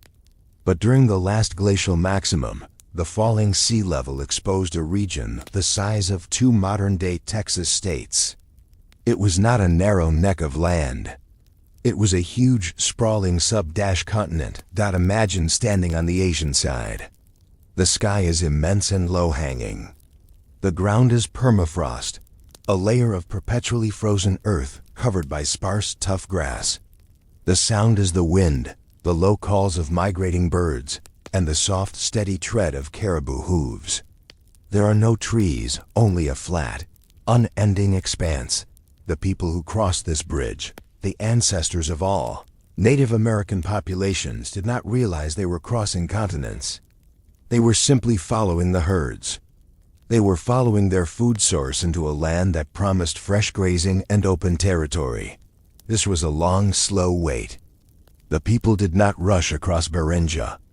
They lived there, trapped by the massive Laurentide and Cordilleran ice sheets that blocked the route south into the heart of the Americas. They were the Beringian standstill population.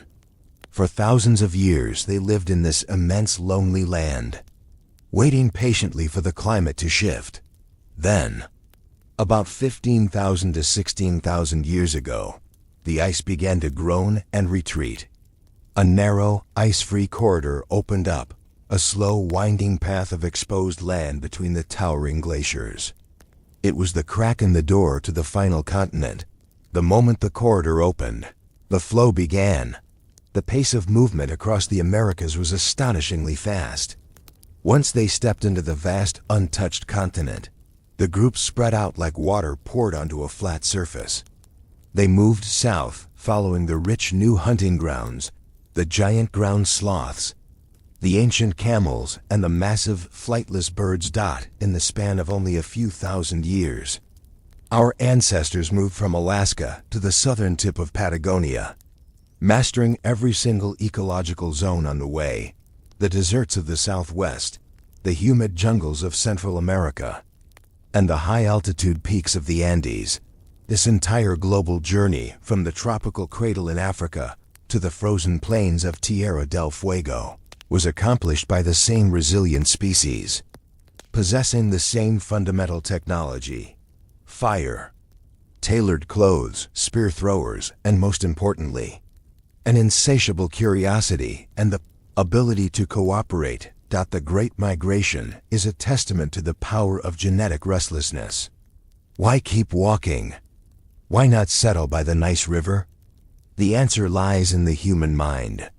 The moment resources get tight, or the moment population pressure builds, a small group peels off. They seek solitude. They seek newness. They seek the solution to the inevitable challenges of settlement.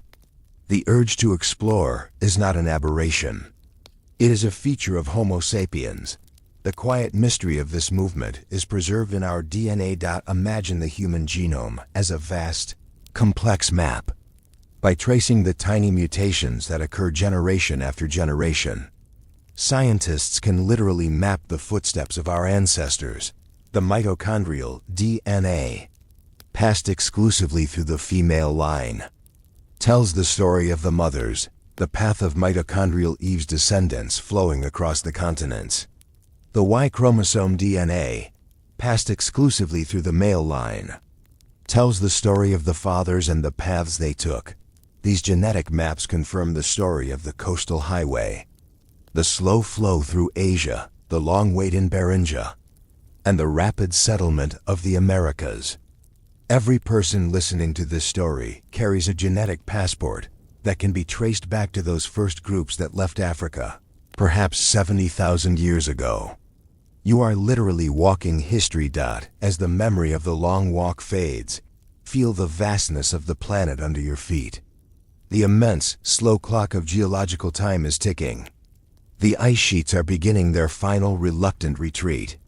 The land bridges which served as the superhighways of the ancient world are slowly being submerged. The seas are rising, erasing the tracks of the first pioneers, reclaiming Doggerland and covering Beringia. The opportunity for such a mass migration, guided by dry land, is ending forever. The age of endless wandering is closing, giving way to the age of settlement. Our ancestors have conquered the globe. Now they must figure out how to conquer the greatest challenge of all, staying still. They have arrived at the final frontier. They must learn to live with the land they have found, rather than constantly seeking the next hill. The rhythm of the long walk is slowing. The feet are tired.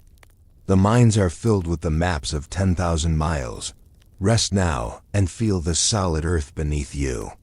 You are at the end of the long road, at the beginning of the next great chapter. The bridges are sinking. The movement is slowing.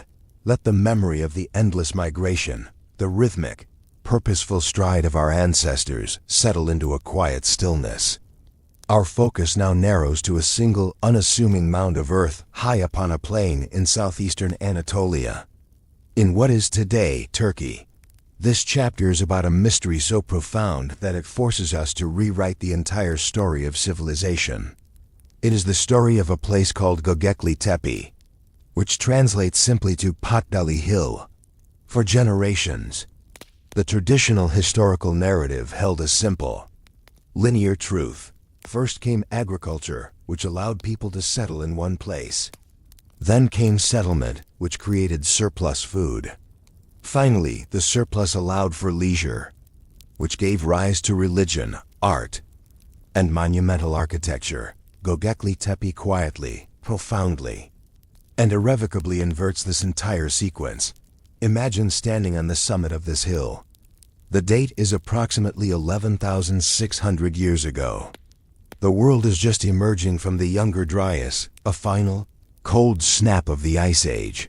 The landscape is not yet the arid steppe of today. It is a lush, vibrant grassland, teeming with wild gazelle, aurochs, and wild grains, the very wild ancestors of the wheat we eat today. You look down at the ground, where the quiet work of archaeology has revealed something impossible. It is not a village. It is not a farm. It is a monumental, breathtaking stone temple complex. The site is composed of several vast, circular enclosures, each one built and then deliberately buried over the course of 2,000 years. These are not simple stone piles. They are precisely engineered structures, displaying a sophistication that should not exist for another 6,000 years. They are older than pottery, older than writing, older than the invention of the wheel, and nearly 7,000 years older than the Great Pyramids of Giza, sink now into the silence that surrounds this discovery. A silence broken only by the whispers of the wind across the ancient stones. The silence of a historical paradox. The central feature of these enclosures is the T-shaped pillar. Imagine a column of solid limestone, quarried and carved with only rudimentary stone tools, standing up to 18 feet high and weighing between 10 and 60 tons. These pillars are not round. They are flattened and stylized into the shape of a capital T. Researchers now largely agree that these T-pillars are not just supporting columns. They are anthropomorphic, meaning they represent highly stylized human forms. They are the earliest monumental sculptures of human beings known to exist. Look closer at the stone. On the smooth, carved surfaces of the central pillars, you can see subtle, quiet details. There are shallow carvings that define the arms, bent at the elbow. Running down the narrow side of the T, the hands are carved just above the base. Long and thin, with fingers that curl slightly inward towards the front. And around the waist, a beautifully carved belt and a loincloth made of stylized animal fur. These stone beings stand in the center of the circle, facing inward, staring at each other. They are not merely statues. They are a silent, eternal audience. The T-pillars are watching the animals, the outer walls of the enclosures, and the pillars themselves are covered in breathtakingly detailed, high-relief carvings of wild animals. But these are not the gentle, nourishing animals of the fields. These are powerful, often terrifying beasts, massive spiders, venomous snakes, packs of wild boars, fierce lions, and most prominently, vultures. These carvings are not of the prey that sustained the hunter-gatherers' bodies, but the powerful, elemental forces that governed their spirit. They are protectors, warnings, or perhaps the animal deities of a forgotten pantheon. The vulture, carved repeatedly on the pillars, is particularly poignant. In many ancient cultures, the vulture symbolizes the passage of the dead to the next world. Its prominence here suggests an immense focus on death, ritual, and the transition of the soul, the very things that drive complex religion. Now, contemplate the monumental labor this required. These people were hunter-gatherers. They had no permanent settlements in the sense we know them. They were nomadic or semi-nomadic, moving seasonally to follow the herds of gazelle and collect the harvest of wild wheat. Their lives were dedicated to survival and movement. Yet, to build just one of these enclosures, they had to quarry massive slabs of limestone from a bedrock source miles away. Transport pillars, weighing up to 60 tons across uneven ground using only muscle. Ropes, made of animal hide or plant fiber. And simple rollers, carve the precise anthropomorphic details into the hard stone. Using tools that were themselves made of stone, erect the pillars upright into deep, prepared sockets without the use of metal or levers we would recognize. This was not the weekend project of a bored tribe. This required the organization of hundreds, perhaps thousands, of people. It demanded a social contract so compelling that scattered groups of hunter-gatherers would willingly converge on this single spot, drop their spears, and commit themselves to months of sustained, back-breaking labor. This is the true enigma. The shared faith came first. The need to worship, to gather, and to build a sacred space was so strong that it forced these nomadic groups to solve the problem of organization, planning, and surplus. They had to devise ways to feed and house a massive workforce for extended periods of time, all before they had learned to farm their food efficiently. Göbekli Tepe whispers the astonishing truth. Religion created civilization. The temple, not the home, was the compelling reason to settle. The ritual demands of the priests or the need to meet the powerful stone ancestors required a stable gathering point. This requirement for mass sustenance and stable housing likely spurred the intensive collection of the local wild wheat and barley, the first steps toward intentional agriculture. They didn't start farming to feed their villages. They started farming to feed the people who built the temples. The sacred site was the magnet. Imagine the atmosphere during one of the great gatherings. People travel for hundreds of miles, crossing deserts and mountains. They speak different dialects, wear different furs, and carry different tools. But they are unified by the tepillars. The air is thick with the smell of roasting meat from a great feast. In the flickering light of torches, the carved animals seem to writhe on the stone. Perhaps ritual dances were performed in the center of the circle. Perhaps the massive central pillars acted as powerful acoustic reflectors, amplifying the shaman's voice or the deep, rhythmic beat of a drum. Echoing across the vast plain. It is a place of wonder, of terror, and of profound communication, not between humans, but between humans and the raw, untamed spiritual force of the ancient world. And yet, after nearly 2,000 years of continuous use, the greatest mystery of all occurred. The people did not stop coming to Göbekli Tepe. They did not abandon it. They buried it. Over many centuries, the people who revered the site began to systematically fill the enclosures. They did not dismantle the pillars. They sealed them. They brought thousands upon thousands of tons of earth, broken limestone, and rock debris, carefully filling the circles, one after the other. It was a massive, collective undertaking to intentionally inter the site, preserving it perfectly beneath a silent mound. Why? The truth is lost to the silence of the stone. But the most profound theory suggests it was a ritual closing. Perhaps their cosmology shifted. Perhaps the power was too great, too demanding, or too dangerous. They did not destroy their temples. They put them to sleep, a sacred closure that ensured their purity and power remained intact beneath the earth. The people of Göbekli Tepe vanished into the historical record, leaving behind a silent testament to the moment the human spirit first sought to conquer the sky with stone. They closed the era of the wild hunter-gatherer and inaugurated the age of settled worship and organized labor. As you rest tonight, let your mind contemplate the sheer weight of that stone, placed by hands nearly 12,000 years ago.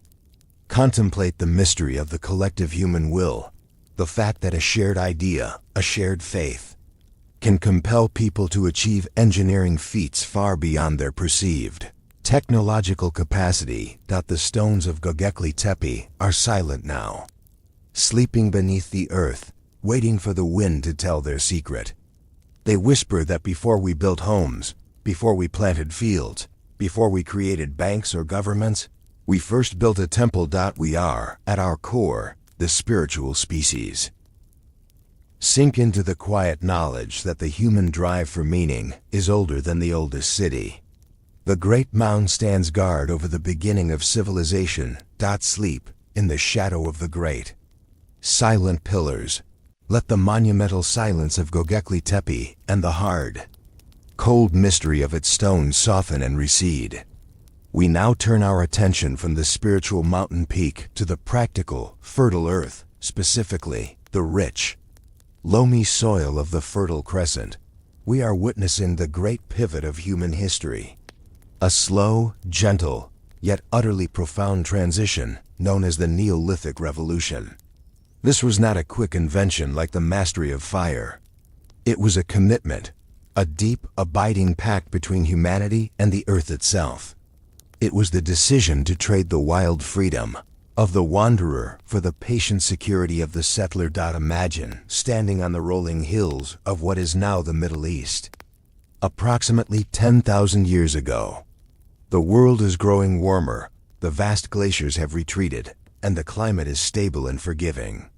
The landscape is a mosaic of open woodland and dense grassland, and here, in the region known as the hilly flanks, nature offers an unprecedented bounty. The wild ancestors of wheat and barley grow thick and tall, and the wild ancestors of sheep and goats graze in herds. For millennia, our ancestors were gatherers. They were intimately familiar with every plant, knowing exactly when to harvest, which seed pod was the most nutritious, and where the thickest stands grew. They were the original botanists. The Neolithic revolution was not the result of a single genius standing up and shouting, "Let's farm!" It was a slow, subtle co-evolution between humans and plants, a partnership that unfolded over many centuries. Imagine a small band of people collecting wild grain. They used sickles made of bone or wood set with sharp flakes of flint. As they cut the stalks, the seeds fall. They notice something crucial. The seeds of the wild plants scatter easily, springing out of the ear the moment they are touched. This is the plant's strategy for survival, ensuring dispersal. However, a few rare mutant plants possess a genetic flaw. Their seed-bearing stem, the rachis, does not shatter easily. These stubborn seeds stay attached to the stalk until they are threshed by human hands. Our ancestors naturally favored these stubborn plants. They carried the non-shattering stalks back to camp because they yielded a better, less messy harvest. And as they walked, they dropped a few seeds along the way. In the spring, the area around the camp disturbed by human activity and fertilized by waste grew a higher concentration of these stubborn seeds over dozens of generations. By simply favoring the easy-to-harvest mutant plants, humans inadvertently selected for the very traits that made the plants dependent on them. The wheat became domesticated. It lost its ability to shatter and disperse its own seeds. It could only survive if humans protected it, planted it, and harvested it. It was a quiet, deep commitment. We gave the plant life. The plant gave us settlement. Now, contemplate the patient rhythm of this new life. The hunter-gatherer lived in the quick rhythm of the immediate present. Find food today. Eat today. The farmer lives in the slow, hopeful rhythm of the future. Work today to eat in 6 months. Picture the new village. It is no longer just a cluster of easily disassembled skin tents. It is a cluster of permanent homes, often built from mud brick or stone. They stand close together, offering mutual support and security. The air smells of wet clay, wood smoke, and the damp earth of the recently turned fields. Outside the village, the work begins. The patient rhythm of planting, tilling, using heavy, blunt digging sticks or simple plows pulled by oxen to break the tough soil. Sowing, scattering the carefully preserved seeds into the prepared furrows. A supreme act of faith. Waiting, the long, anxious wait for the rains. The fate of the entire community is tied to the sun and the weather. Weeding, the backbreaking, repetitive task of removing competition from the precious crops. This is a life dominated by repetitive labor, bound to the annual cycle of the seasons. It requires patience and a deep understanding of astronomical time when the constellations rise and set, signaling the proper time for planting and harvest. The ancient world was learning to predict the future, not through magic, but through meticulous observation. Alongside the plants, the animals were also invited into the circle of civilization. This was the domestication of livestock. The first successful partners were sheep and goats, followed closely by pigs and cattle. These animals were chosen because of their behavioral plasticity. They were social. They followed a leader, easy for humans to manage. They were docile. And they bred well in captivity. Imagine the difference. Instead of tracking a wild herd for days, now the herd lives just outside the village gate. This shift created a living bank account. The animals provide meat, a predictable protein source, milk, a sustained source of calories, especially for children, wool, hide, for clothing and shelter, labor, the strength to pull plows and carts. The farmer becomes a shepherd, a guardian of the flock. The relationship is symbiotic. The human protects the herd from predators. The herd feeds the human. The sound of the village is now punctuated by the soft, rhythmic bleating of the sheep and the lowing of the cattle. A comforting sound of predictability and stability. The revolution profoundly changed human psychology. We became masters of storage. Surplus grain and dried meat could be stored in woven baskets, clay pots, and underground pits. Storage was power. Storage meant security against famine. It created the very concept of wealth and inheritance. The focus shifted from the present moment to the long-term future. But this progress, this newfound stability, came with a hidden profound cost. The Neolithic revolution was a paradox. In gaining control, we lost something vital. Consider the health of the early farmers versus the hunter-gatherers. The hunter-gatherers' diet was diverse, rich in varied protein, fruits and vegetables, a broad spectrum of nutrition.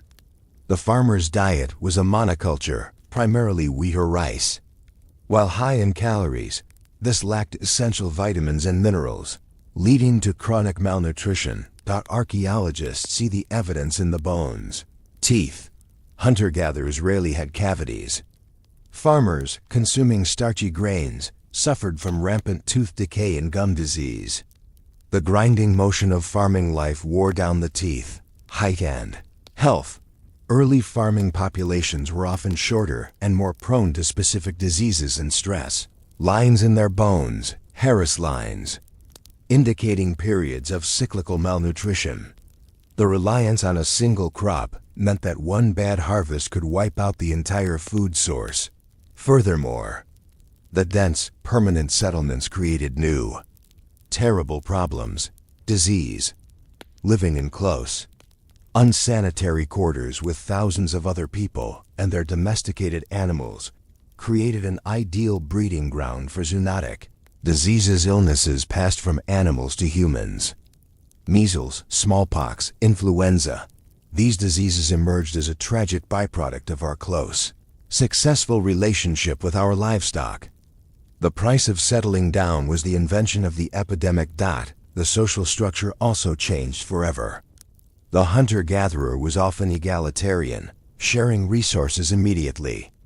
The farmer had stored wealth in the form of grain silos. This storage created inequality, hierarchy, and the need for defense. A successful harvest meant surplus. The surplus attracted envy. Now, the community needed walls, guards, and a social system to manage and defend the stored wealth. The peaceful, shared life gave way to the need for soldiers and leaders to manage conflicts over ownership. The commitment to the field was also a commitment to drudgery. Studies suggest that early farmers often spent more time on routine, repetitive labor, tilling, weeding, harvesting, milling, than hunter-gatherers spent on hunting and gathering. We traded short periods of intense, exciting work, the hunt, for long, slow periods of monotonous grinding labor, the field. This revolution spread slowly, not by conquest, but by quiet diffusion. Farming knowledge moved generation by generation, taking thousands of years to flow from the Fertile Crescent across Europe into Africa and through Asia. It was a wave of culture, moving at the pace of an old man walking 10 miles a century. As you settle into your rest, feel the profound weight of this slow, massive transformation. The Neolithic revolution, for all its costs, was the final stage in our species' commitment to the future. It was the invention of hope tied to the land. The farmer, scattering seeds into the earth, is performing the ultimate act of faith. They trust that the sun will shine, the rain will fall, and the earth will reward their labor 6 months later. This reliance on the future, this deep patience, is the bedrock of all civilization. Listen now to the quiet sounds of the ancient village, the gentle grinding of stone against stone as women mill the grain, the lowing of the herd in the night, the soft murmur of families protected by thick mud brick walls. The wind whispers over the endless growing fields of wheat. The restless hunter is now home. The long walk is over. The commitment is complete. Let us drift away from the sweeping, endless fields of the Neolithic revolution and settle our gaze upon a singular fixed point on the ancient map. We are traveling to a place where the logic of agriculture hardened into the reality of architecture. The quiet, fertile basin of the Jordan Valley. We arrive at Jericho. This is not the city of trumpet blasts and biblical legend, but a far older, much more profound place. We are nearly 11,000 years ago, a time known as the pre-pottery Neolithic A period. This village, nestled near the Ain-e Sultan Spring, is not merely a settlement. It is arguably the world's first continuously inhabited town and the birth site of urban commitment. Imagine the profound psychological shift required to live here. For tens of thousands of years, the ultimate safety lay in mobility. If things got bad, you walked away. The people of Jericho made a new commitment. We stay. We anchor ourselves to this specific spring, this specific patch of soil, and we will protect it with our lives. The reason for this immense commitment is simple. Water and wealth. Jericho sits in a valley, watered by a massive, reliable spring, a rare oasis of crystal clear, fresh water pouring from the earth.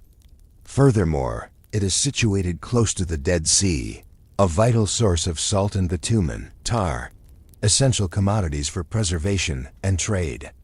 This unique, predictable bounty made the risk of staying worthwhile. Now, step through the air and enter the village. It is a place of palpable human density. The houses are not scattered across a field.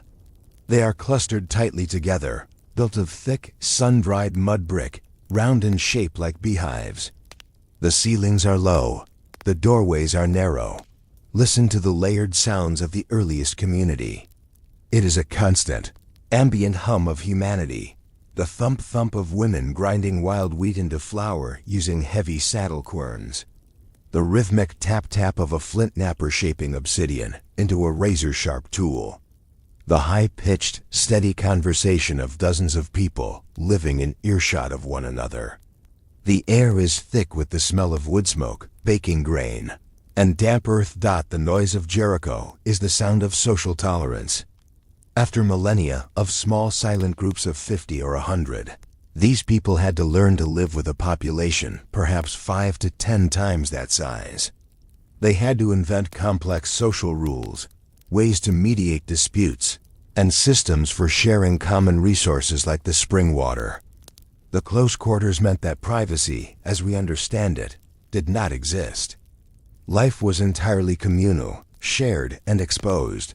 But the most extraordinary, enduring feature of this early town is its silent, immense statement of intent, the walls, around the entire perimeter of the settlement.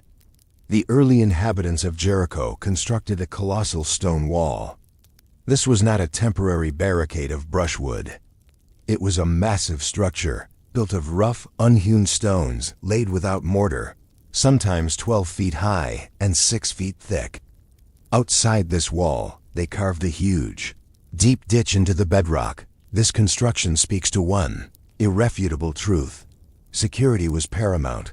The sheer effort required to quarry, transport, and lay this stone wall, at a time when the population was still inventing basic tools, was monumental. It suggests that the perceived threat, whether constant or cyclical, was serious enough to justify the back-breaking labor of the entire community. Who was the enemy?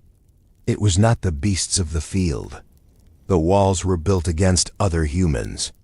Perhaps it was the desperate, less successful nomadic tribes, still clinging to the old ways, who looked at the abundant, stored grain of Jericho and saw opportunity. Perhaps it was other settled farming communities, competing for land or water rights. The wall became the absolute boundary between the us and the them. It defined the community. It protected their most precious assets, the spring, life itself, and the grain silos, the future.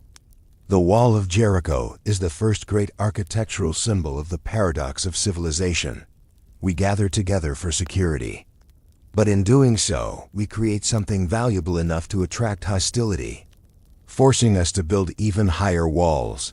The most baffling, magnificent feature of this ancient defense system is the Tower of Jericho. Imagine the wall. Now, imagine a gigantic, perfect cylinder of stone embedded into the inner face of that wall. This tower, dating back perhaps 11,000 years, is built of stone, standing 30 feet tall and 30 feet in diameter. Inside, a perfectly preserved, steep staircase leads up to the summit. The purpose of this enormous, conical structure is shrouded in mystery, and it holds a deep spiritual and practical weight: defense. It was certainly a military strongpoint, allowing defenders to shoot down upon any enemy who managed to breach the wall or the ditch. Storage. Its height made it an ideal, safe place to store grain or vital equipment, protecting it from both raiders and dampness. Astronomy and ritual. Some theories suggest a profound, sacred function. The staircase inside the tower is aligned precisely with the sunset on the longest day of the year, the summer solstice. This suggests the tower may have been used as an astronomical marker, a calendar, or a stage for ritual observation. It was not just a defensive structure. It was a way of connecting the human community to the cosmic cycle.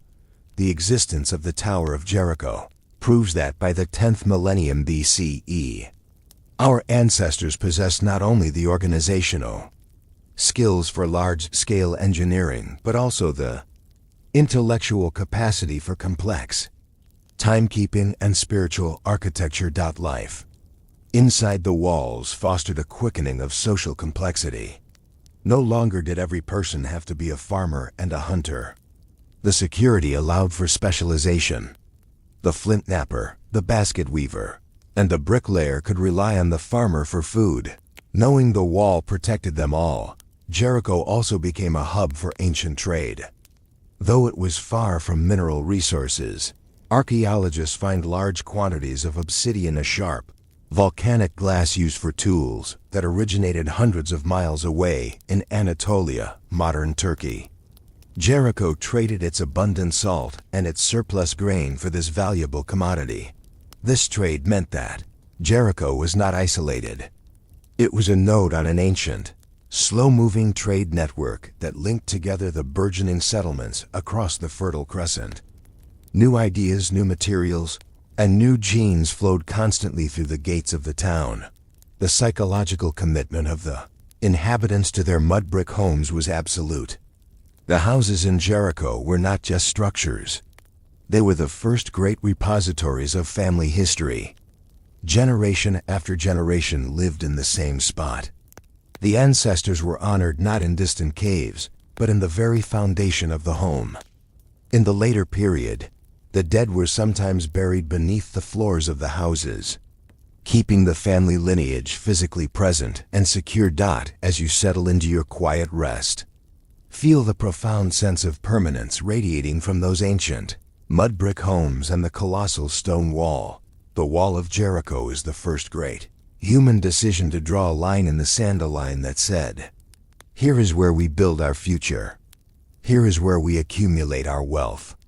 Here is where we keep our memories." The building of the wall was an act of faith in the future, a commitment to the rhythm of the harvest, and a declaration that the age of the solitary wanderer was over.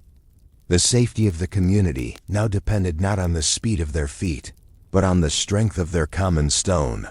Listen to the wind whispering over the ruins. It carries the ghosts of the earliest urban noise, the rhythmic grinding of grain, and the steadfast commitment of those ancient hands that laid stone upon stone. Allow the noise and defense of the ancient stone walls of Jericho to fade into the dust. We now travel eastward over the mountains and descend into a flat, sprawling, sun-baked landscape defined by water. We have arrived in the land of Mesopotamia, the land between the rivers. Here, in the fertile basin carved by the relentless flow of the Tigris and Euphrates, the final, most profound step of the human story takes place.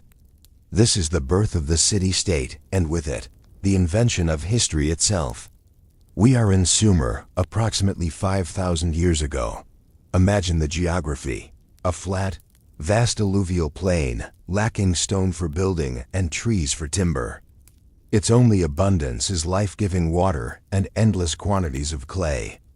This seemingly poor environment paradoxically forced the greatest ingenuity. The rivers were both the source of life and the source of existential dread. They flooded unpredictably, violently, destroying everything in their path. To survive, the Sumerians had to cooperate on a colossal scale.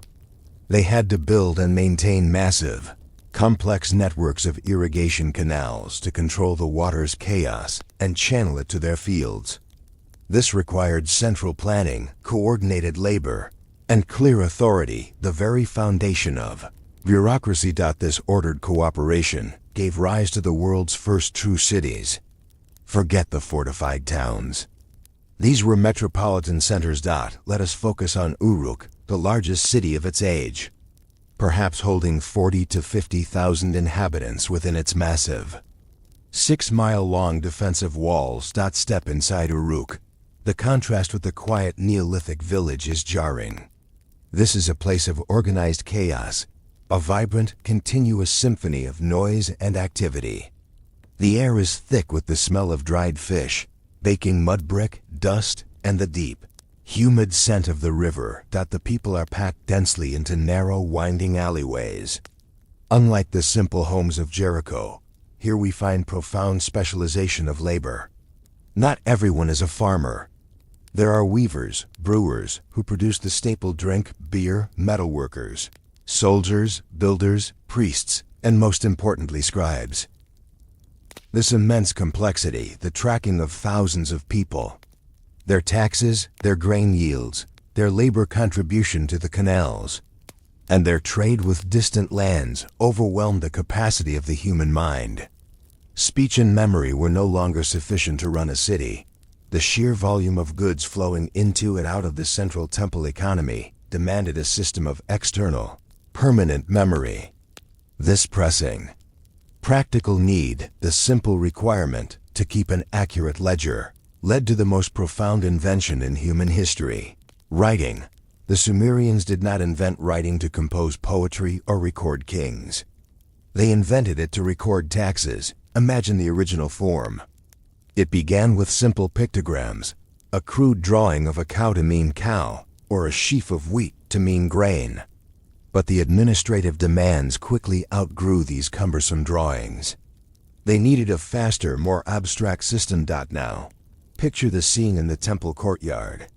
A scribe is sitting, perhaps in the shade of a reed awning. The materials are abundant and cheap. The canvas, a smooth, hand-sized tablet of wet river clay. The tool, a sharpened reed stylus, cut diagonally to give it a blunt, wedge-shaped tip. The stylus is pressed gently into the soft clay. The resulting mark is not a line, but a wedge. By varying the angle and the depth of the stylus, the scribe creates combinations of these wedge-shaped marks. This is cuneiform, the world's first writing system.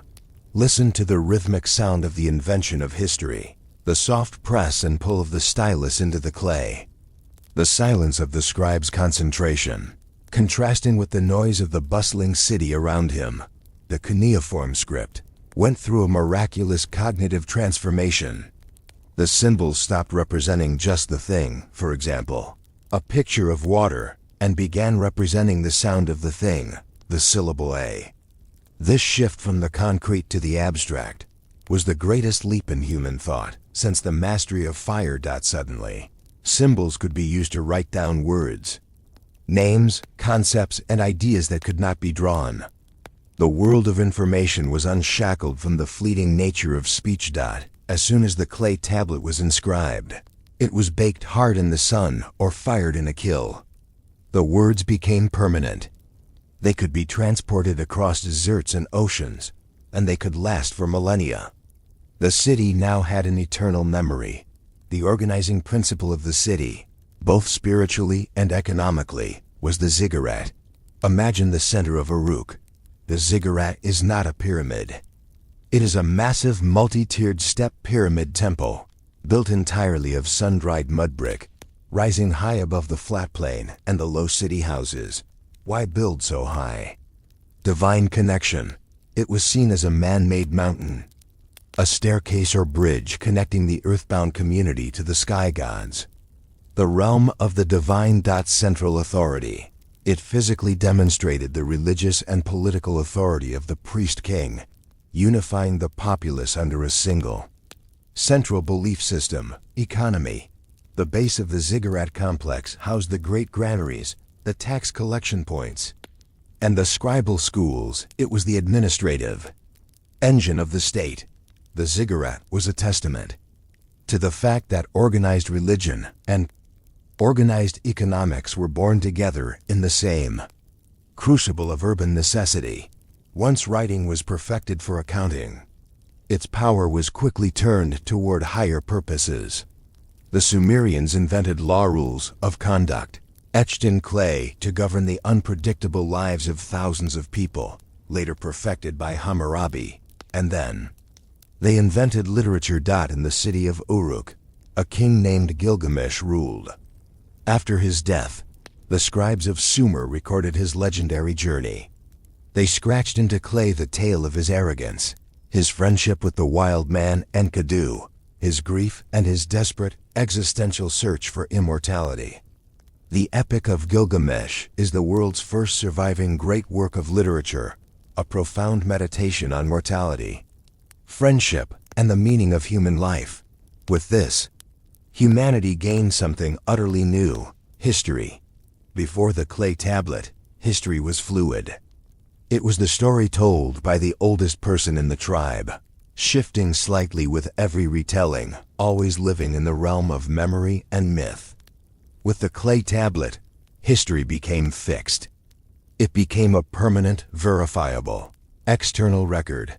When you read a tablet describing the harvest of 2050 BCE, you are not hearing a memory.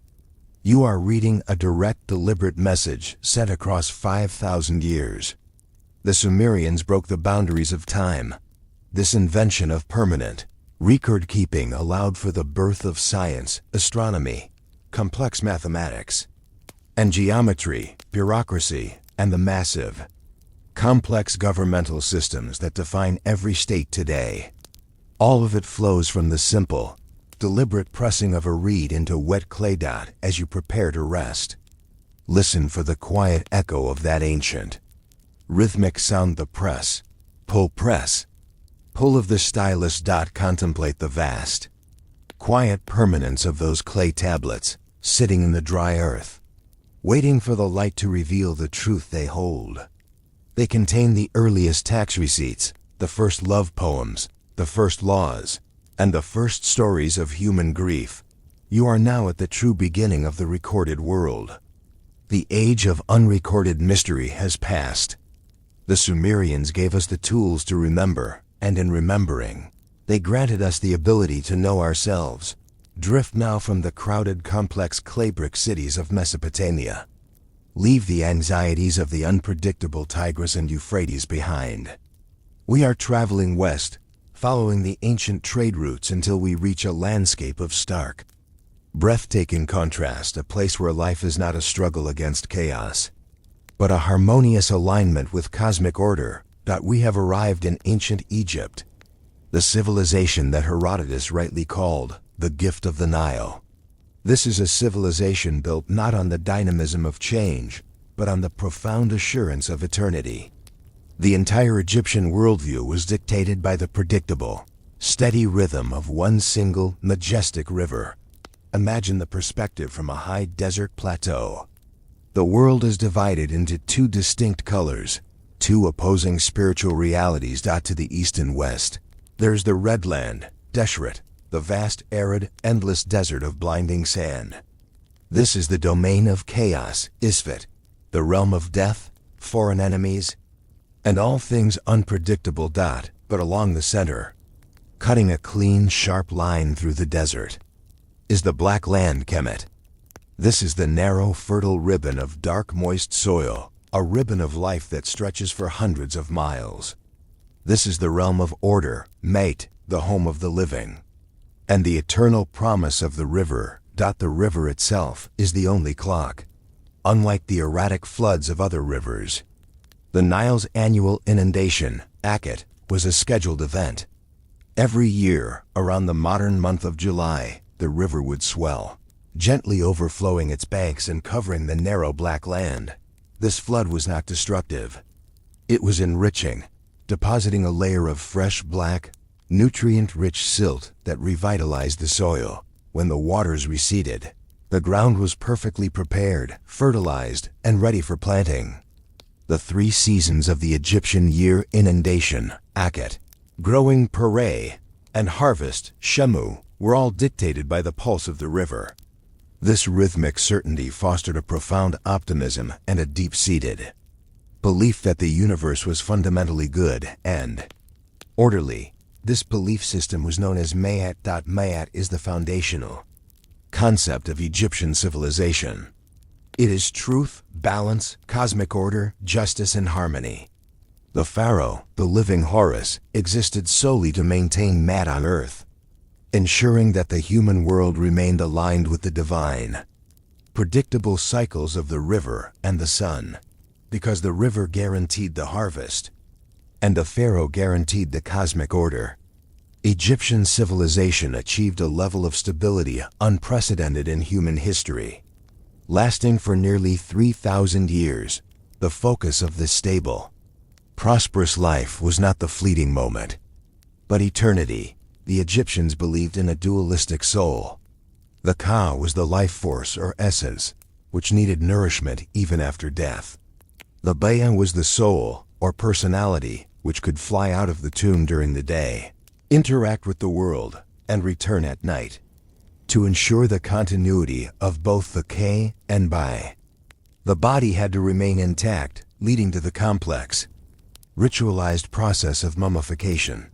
This obsession with permanence is what drove their greatest architectural achievements. We travel now to the plateau of Giza. We stand before the Great Pyramid of Khufu. Feel the silence here. It is the vast, dry silence of the desert, broken only by the grit of the sand blowing across the colossal limestone blocks. The pyramid is not merely large. It is monumental, an impossible geometry rising against the eternal blue of the sky. It is the physical embodiment of the Egyptian pursuit of permanence. The Great Pyramid, built over 4,000 years ago, contains an estimated 2.3 million stone blocks, each weighing several tons. Contemplate the organizational genius required for this feat. This was not simply slave labor, as often depicted. This was a sophisticated national project. During the 3 months of the annual inundation, when the fields were underwater, thousands of farmers were paid, housed, and fed by the state to work on the pyramid. They were highly organized, skilled laborers, contributing to the ultimate sacred project of the nation, the resurrection of the divine king, who was the guarantor of Mat. The pyramid was essentially a resurrection machine. Its precise alignment to the cardinal points, its burial chambers deep within the bedrock, and its orientation toward the circumpolar stars, which never set, symbolizing eternity, were all designed to guide the pharaoh's Ba to its eternal, heavenly home, ensuring his ongoing ability to maintain order for Egypt. Stand close to the immense stone blocks. Feel the heat of the sun-warmed stone against your palm. These monuments were not built for a generation. They were built for infinity. The Egyptians measured time in the concept of Jed, stability, permanence, and Nia, cyclical, recurring time, like the sun and the Nile. The pyramids are Jed made tangible. The other great marker of their genius was their method of record-keeping, hieroglyphs. Unlike the practical, abstract cuneiform of Sumer, Egyptian writing was profoundly sacred and visual. The term Medu-Neter translates to words of the gods. Imagine a scribe in a temple workshop. He is not pressing reeds into cheap clay. He is using a fine reed brush to paint beautiful, stylized pictures of birds, reeds, baskets, and seated figures onto a sheet of papyrus, a precious material made from the Nile reeds. Hieroglyphs were designed to be aesthetically perfect and eternally legible.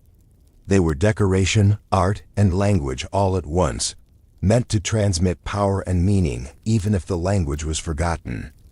They were inscribed onto the walls of tombs and temples, ensuring the deceased's name, and thus their soul, could be read and remembered by the gods forever. The language of eternity was beautiful, deliberate, and slow to produce, reflecting the unhurried nature of the Egyptian soul. The constant, predictable flow of the Nile also demanded a high level of mathematical and astronomical skill. After the annual flood receded, all the boundary markers between the fields were washed away. This necessitated the invention of precise surveying and geometry to redraw the property lines perfectly every year. The Egyptians developed a complex solar calendar of 365 days, tracking the heliacal rising of the star Sirius of Sothis, which perfectly predicted the onset of the inundation. This deep, patient observation of the natural world provided them with the most accurate calendar in the ancient world. As you look upon the vast, silent desert, remember the essential metaphor of this land, the contrast between the black land and the red land. The average Egyptian life was lived entirely within the narrow, fertile black land, a life of order, community, and the patient rhythm of farming. When they died, they were transported across the Nile to the western bank, the bank of the setting sun, and buried in the barren red land, near the chaos of the desert. This was a psychological comfort. The desert, being so dry and stable, guaranteed the preservation of the tomb and the body, ensuring the Ka and Ba could continue their journey. They literally built their future life on the boundary of death. Sink now into the stillness of this enduring civilization. Feel the deep, patient peace that comes from a stable environment and a unified belief system. There are no sudden surprises here. The sun will rise, the Nile will flood, and the cosmic order will be maintained.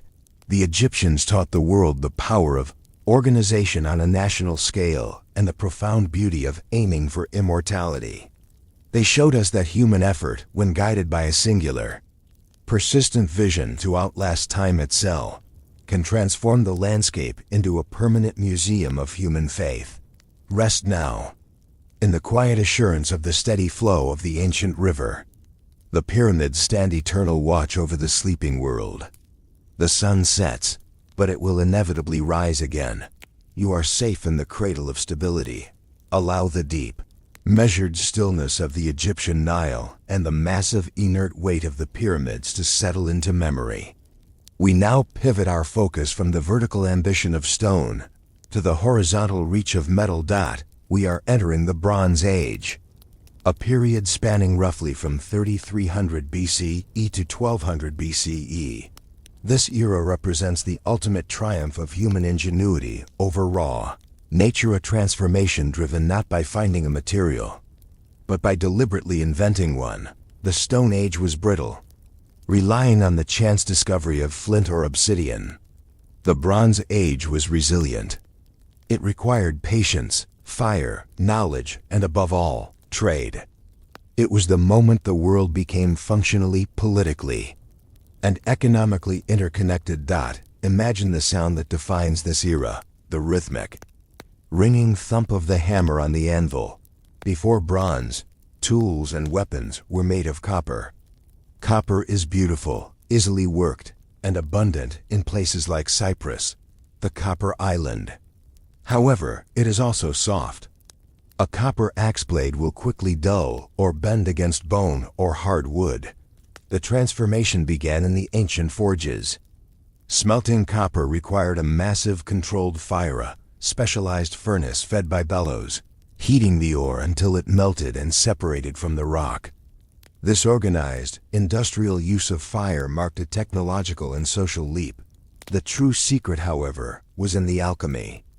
Someone, somewhere, perhaps accidentally mixing ores, perhaps through deliberate experimentation, discovered that mixing soft copper with a tiny amount of another metal, tin, created a new substance. Bronze. Bronze is harder, stronger, holds a sharp edge longer, and crucially, is less brittle. It allowed for stronger weapons, more durable tools, and the creation of complex, curved forms. The seemingly simple mixture transformed the world. But it introduced the greatest geopolitical challenge of the age. Tin is incredibly rare. Copper was relatively common. Tin was a precious sporadic treasure, found perhaps in the deep mountains of Afghanistan, or possibly even as far as Cornwall in England. It was not available in Mesopotamia, Egypt, or the Aegean, the very centers of civilization. This geographical scarcity of tin forced the creation of the world's first true global supply chain. The need for bronze became the engine of long-distance trade, pulling distant regions into a complex humming network. Imagine the bronze horizon, a vast, intricate spiderweb of movement across continents and seas. The land caravans. Picture the dusty, slow-moving columns of donkeys swaying beneath heavy packs. They travel from the mountains of Anatolia, carrying copper ingots shaped like ox hides. They move into the cities of Babylon and Ur, trading for grain and textiles. The journey is arduous, dangerous, and takes months. The sea lanes. Along the shimmering blue of the Mediterranean, imagine the Minoan and Mycenaean ships. Their hulls are painted with bright geometric designs. They navigate by the stars and the coastline, carrying cedar wood from Lebanon, bronze weapons, olive oil, and wine. Their routes connected the palaces of Knossos, Crete, with the Nile Delta, and the ports of Cyprus. This trade was not mere bartering. It was a sophisticated, high-stakes enterprise. Contracts were meticulously recorded on cuneiform tablets, detailing weights, penalties for late delivery, and interest on loans. The language of diplomacy and commerce across the entire Near East became Akkadian cuneiform. Regardless of what language the local rulers spoke, this interdependence created the Bronze Age world system. Imagine the palaces of this era: Messene, the Hittite capital of Hattusa, or the sprawling complex at Babylon. These palaces were not just homes for royalty. They were immense administrative hubs. Within their thick stone walls, life was intensely bureaucratic. Scribes tracked every ounce of incoming tin, every jar of outgoing oil, and every slave attached to the royal workshops. These palatial economies demanded order, hierarchy, and a massive surplus of wealth to fund the long-distance trade required to maintain the technology of bronze. The greatest evidence of this political connection is found in the Amarna letters. Discovered in Egypt, these tablets contain the diplomatic correspondence between the Egyptian pharaohs and the kings of Babylon, the Hittites, and other powers.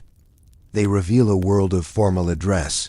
To my brother, mutual gift-giving, gold for royal women, horses for chariots, and constant jockeying for influence. A drought in Anatolia was a problem for the pharaoh.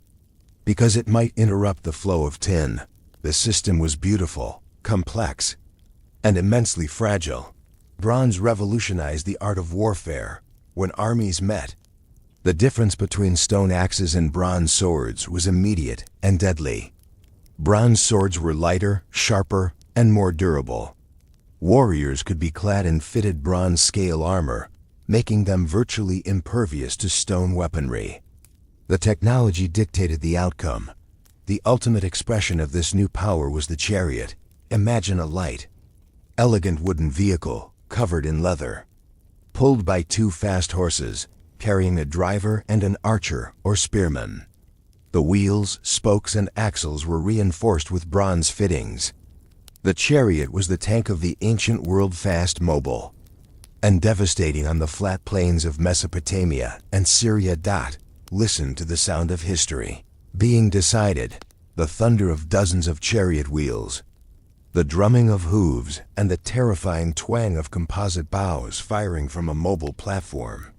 The Battle of Kadesh, fought between the pharaoh Ramses II and the Hittite king Muwatalli II, was essentially a massive collision of two highly organized chariot armies, marking the high water mark of Bronze Age military power. The constant hum of the trade and the ring of the hammer defined the daily rhythm of this civilization.